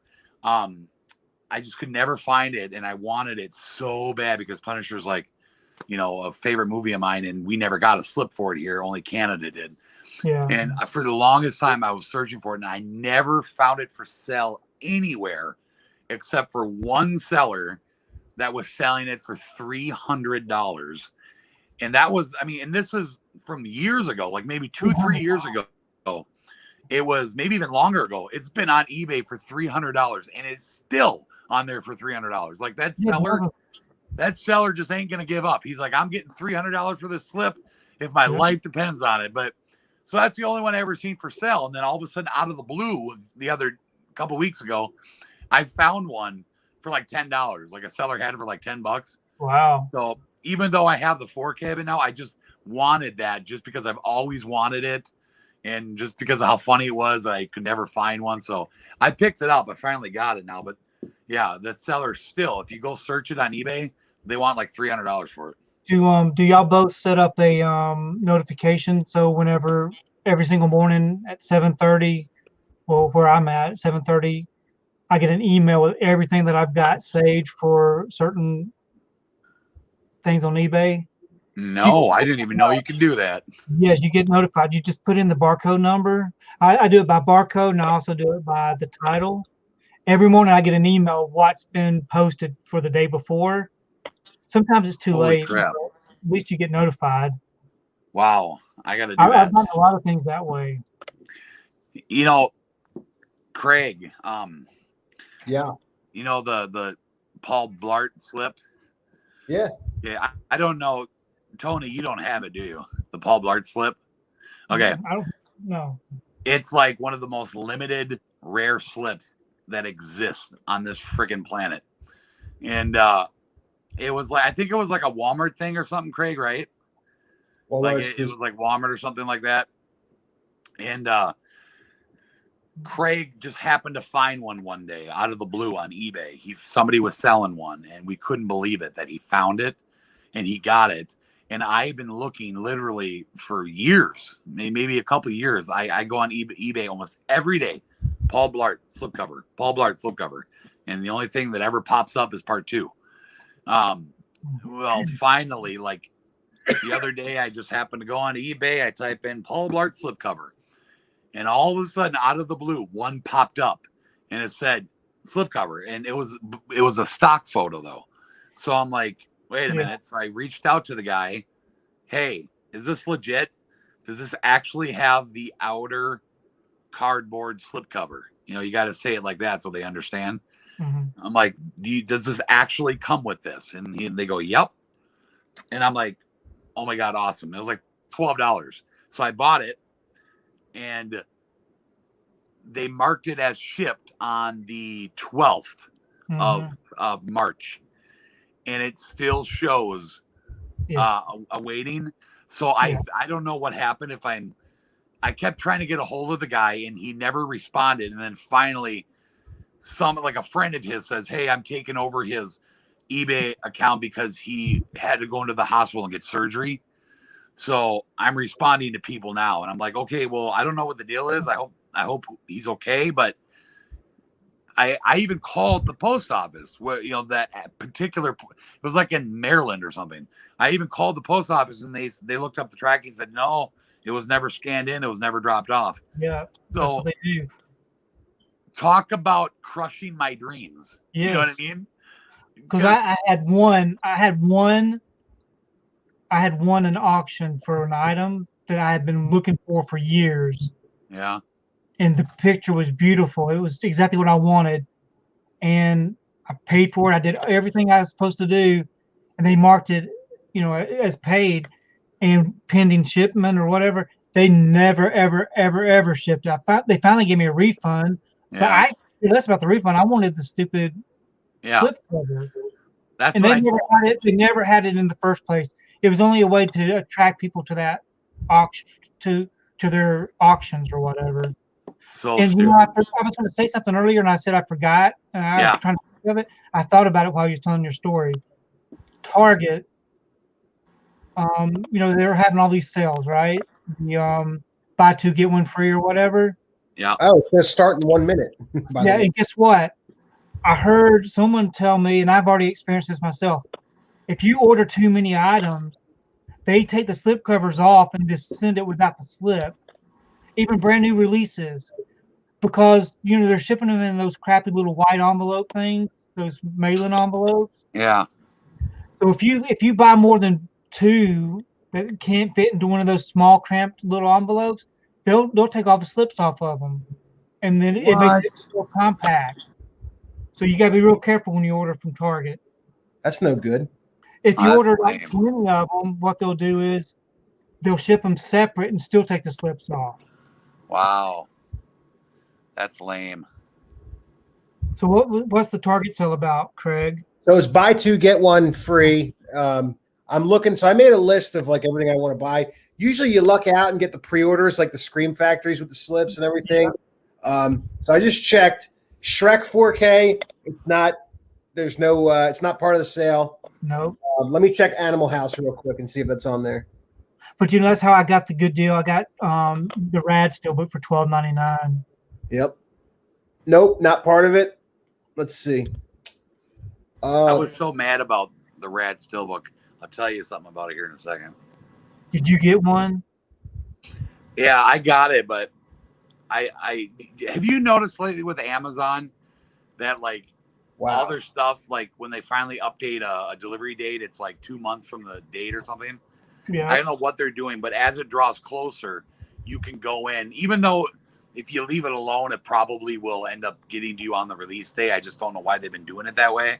Because like it'll say like if it's due to release March 15th, it'll say like it'll be May or something. Like Yeah. it's like I don't know why they're doing that. But before I understood that, yeah, they'll still probably come by the due date. They just do that for some reason.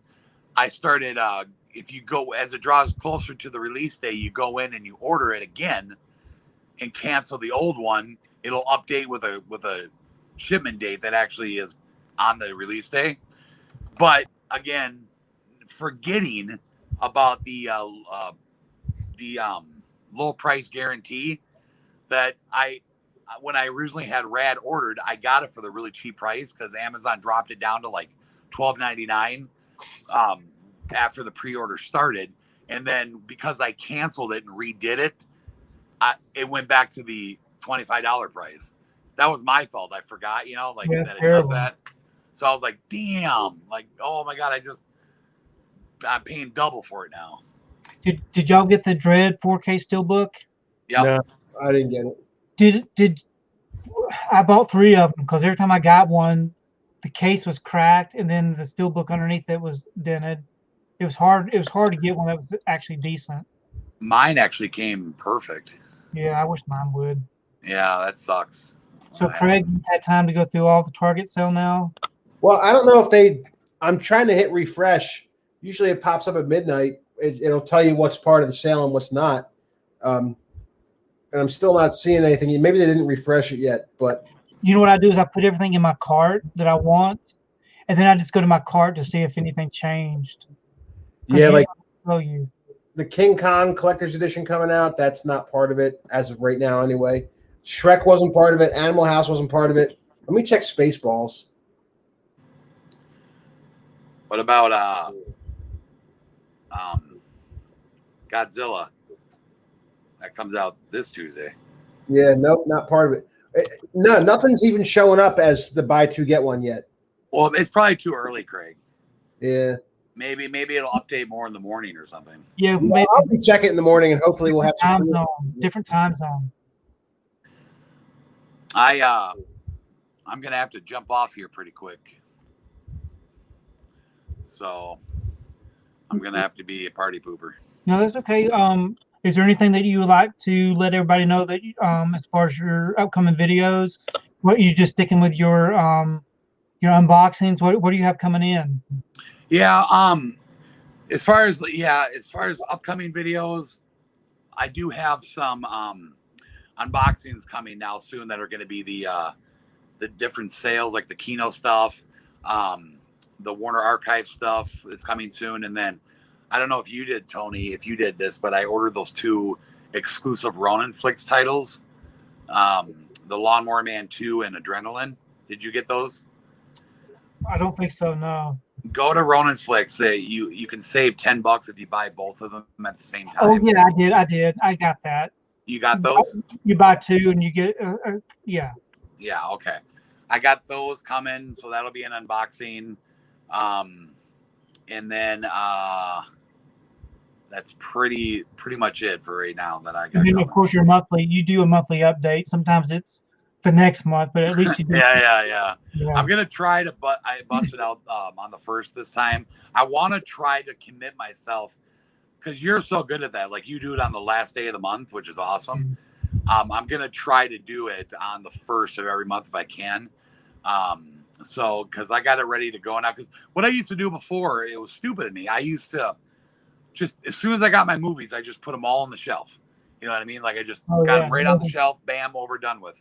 And then when it came time for my updates, I literally had to go and pull them all off the shelf and go around and collect them all. And I got movies upstairs, I got movies downstairs. So it took forever to like collect everything up now. So now what I do is now I just, for the month, I don't put anything away until I do my Blu-ray update. Right. And do you catalog everything in the system? Yes. Yeah. Yeah. So that's what I'll do. I'll catalog them and then I'll set them aside. Yep. That's what I'm doing now.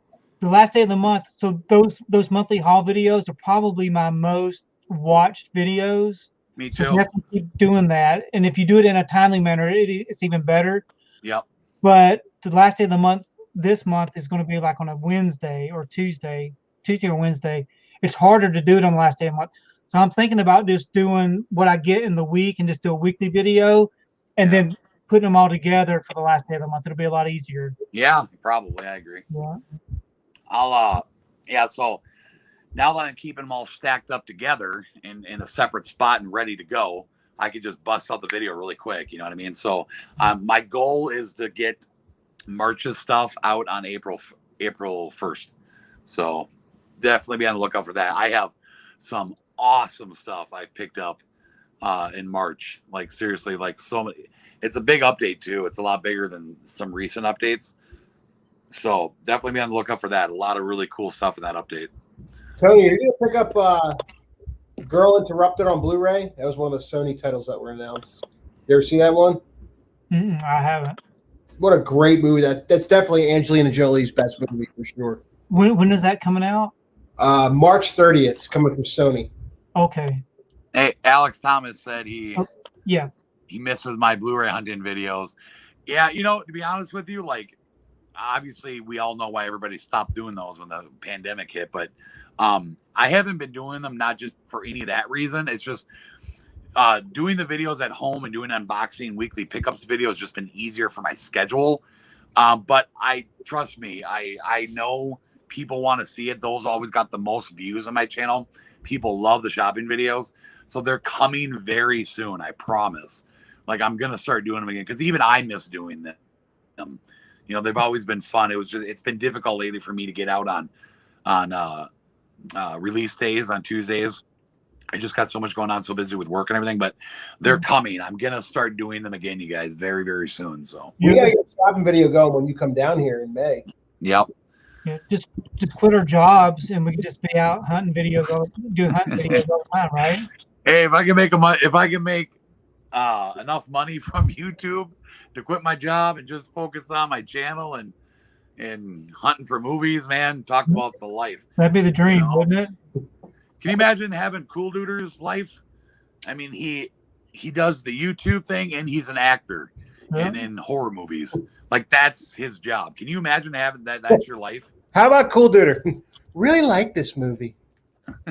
He likes everything. Does he buy anything though? No, he gets everything for free. Right, exactly. Well, if you compare him to Wet Movie 1, like Wet Movie 1 practically never buys anything in his shopping videos, but Cool Duder will. Like he'll get those weird like you know low budget independent B-rated films that Walmart puts out every month. Like he buys a lot of them, and so I mean I'll give him props for that. He's always picking up those DVDs and stuff of those weird horror movies, but Movie 1 always goes, it's time to go hoard up. Never buys anything. He's not a hoarder, is he? It's time to go hoard up a bunch of air. Yeah. That's all I'm hoarding up on. How about Cool Duder going through the drive-thru every time? Yeah, can I have fries, please? I know, and it's like when they think he's a girl, he's so happy about it. He's like, they said, "Ma'am." It's so funny. Like he wants them to say that. Apparently, That's the camera up right at the drive-through window. I know, it's so funny. Thank you. I respect the hell out of him, man. Like he is. I mean, he's to me. I look at him as the guy that started it all. He is the grandfather of it all. He's the grandfather of the Blue Tubers. Yeah, he is. I mean, he way back in the day, he was just some big kid sitting down in his basement in his man cave of movies and just showing people the movies that he loves, showing people his collection. And look at, I mean, everybody does it now. You know, back then he was like pretty much the only one doing it, you know? Yeah. And yeah, now look, I feel like he's the godfather of the Bluetooth community. So Wet Movie 1, I just won't even talk about him. But anyways, yeah, cool dude. He's a cool guy. I like him. He's definitely I definitely got respect for the guy. You know, I've been doing YouTube for 8 years now. Wow. And that's really why I started doing it, is because of people like that, you know, when they started doing it. But it took me a long time to put my face in a video. Yeah. And I was always awkward. I'm still awkward doing it. That's why I keep my videos so short. But I really do enjoy doing these live streams. To me, it brings out my personality more. Because you can't really show your personality when you're doing an unboxing video. Exactly. You can't really be yourself because you're focused. And you're in a hurry to get them out and do it. And, so that's why I kind of enjoy doing this. And I want to do more of these. And definitely, I would be happy for Jesse and anybody that we want to do this with. I'm happy to do it with anybody. Jesse and Michael said they wanted to join. I know. I saw that on Facebook. Should have sent them the link. Yeah. But they're cool guys, man. I hung out with them a couple of times. They're awesome. Yeah. Jesse and Michael. They're cool. And I've only seen them post, you know, of course, interact with them on Talk Movies With Us group and all that. But Craig, do you have any thing coming up, or are you going to do something with YouTube? I haven't done. I mean, I did 2 YouTube videos. One where I did the impression of Quint from Jaws. I uploaded that, and then I did my YouTuber impression video where I impersonated Fat Arms. I didn't make the list. Thank goodness. I know you didn't. I'm coming for you soon, Tony. No. I know I do one. I know. I'll try to do one for everybody at least. I was gonna say it's so funny, like Craig, like it's how can I say this? So Weird Al Yankovic, he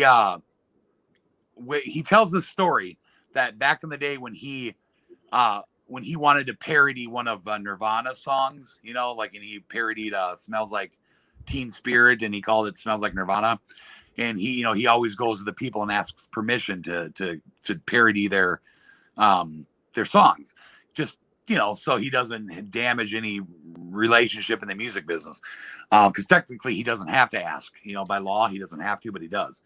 Anyway, Kurt Cobain is quoted for saying that I didn't feel like I made it in the music business until Weird Al came to me and asked to parody one of my songs.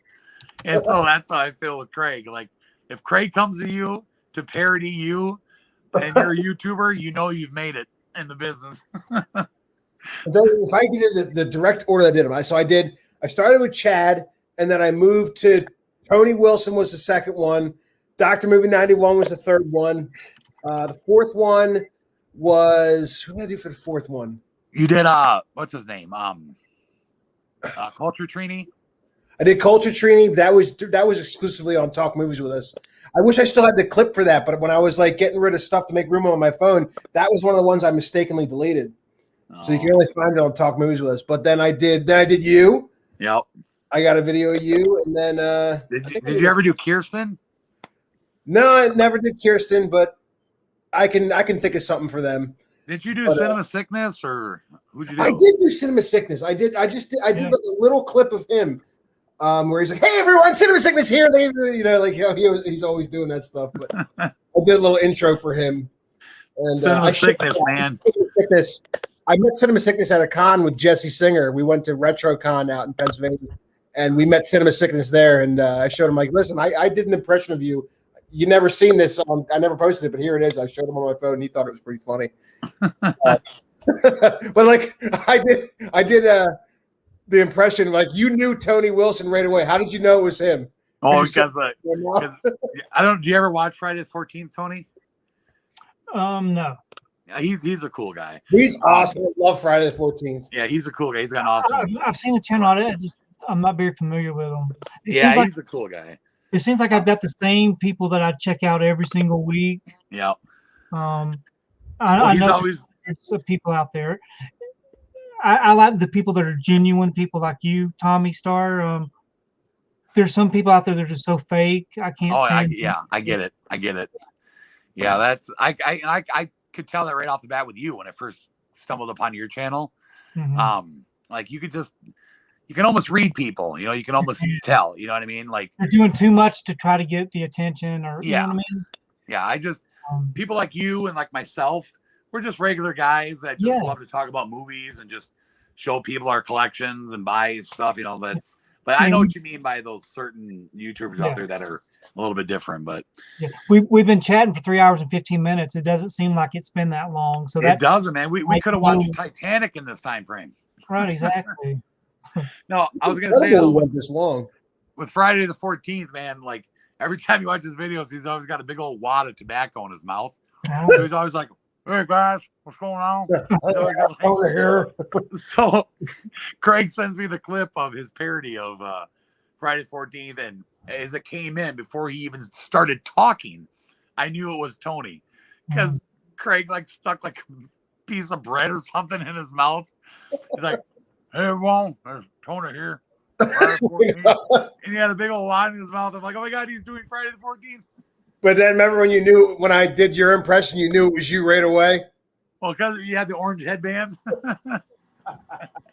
Hey guys. I know. Tommy Starr here. Thank you for clicking on this video. And it's a great day today. when I did Dr. Movie 91's impression, you were like, "Dude, I can't stop watching it." Oh god, I just couldn't. I watched it over and over. I was laughing so hard. I don't know. I've always that's one thing that stuck with me as a kid, that I was always doing impressions of like kids in my class, impressions of my teachers, and everyone thought it was so funny that, because you're like, you sound just like them, and then you do exactly what they do. And I'm like, let me make a video of, and like Chad was the first one that I did, and I'm like, I wonder if people are gonna like this. And then when I posted it, it got such great feedback. I'm like, yes, it's the best. It's the best that you've done. Seriously, you gotta be so careful because you don't know how people are gonna respond to it. Like they don't, because it's just a like, good fun. Nobody said anything. Like nobody said anything that was like, like that's so offensive or anything. But like everyone loves it. Everyone that I've parodied thinks it's hilarious. Yeah, it is. It's great, and it's easy to do because like with the videos I do, it's like at the end of every video I say the exact same thing. Yeah. Well, that's cool. You have your own thing. That's what makes you you. Just trying to crank them out, Yeah. Hey, I mean, everybody. I mean, it's kind of like almost like a trademark of yours. Yeah, and what I do is, whenever I watch people's videos, I don't like them when they're 25 minutes long. I don't have the time, so I try to keep my videos under at least 4 minutes, 5 minutes. That's good. I think you get more views that way. Yeah. Yeah, quick and to the point. Yep. So I don't want to keep everybody any longer, but I really do appreciate y'all joining me for the chat. I really appreciate all the people that came and participated, and we definitely thank everybody. So, but thanks again, y'all. Is there anything else y'all want to say before I close out? Well, Tony, it's always a pleasure, man, joining up on your channel. I had a blast tonight. Like you said, 3 hours just flew by. Yeah. So thanks for having me again. I always say this. When I get time, I want to do more live videos on my channel too, and I'd love to have you and obviously Craig. Sure. So hopefully I can get that figured out soon and start doing this. But I really appreciate you, Tony, having me join up with you again, and thanks to everybody who came by and joined up and commented and everything. I had a good time as usual. So yeah, Tommy pretty much took the words out of my mouth. Same thing. Yeah, I appreciate being on here. It's always cool to interact with other people in the community, and Sure. Yeah. Like today was the first day that I ever really interacted with you, Craig. Yeah. And as soon as we started chatting, it's like I knew you forever. So that was great. Yeah. Yep. So we'll definitely do this again. But For sure, man. Anytime. Okay, y'all have a good week. We'll talk to y'all later. Are you too, Tony? Okay. Thanks, everybody. Thanks.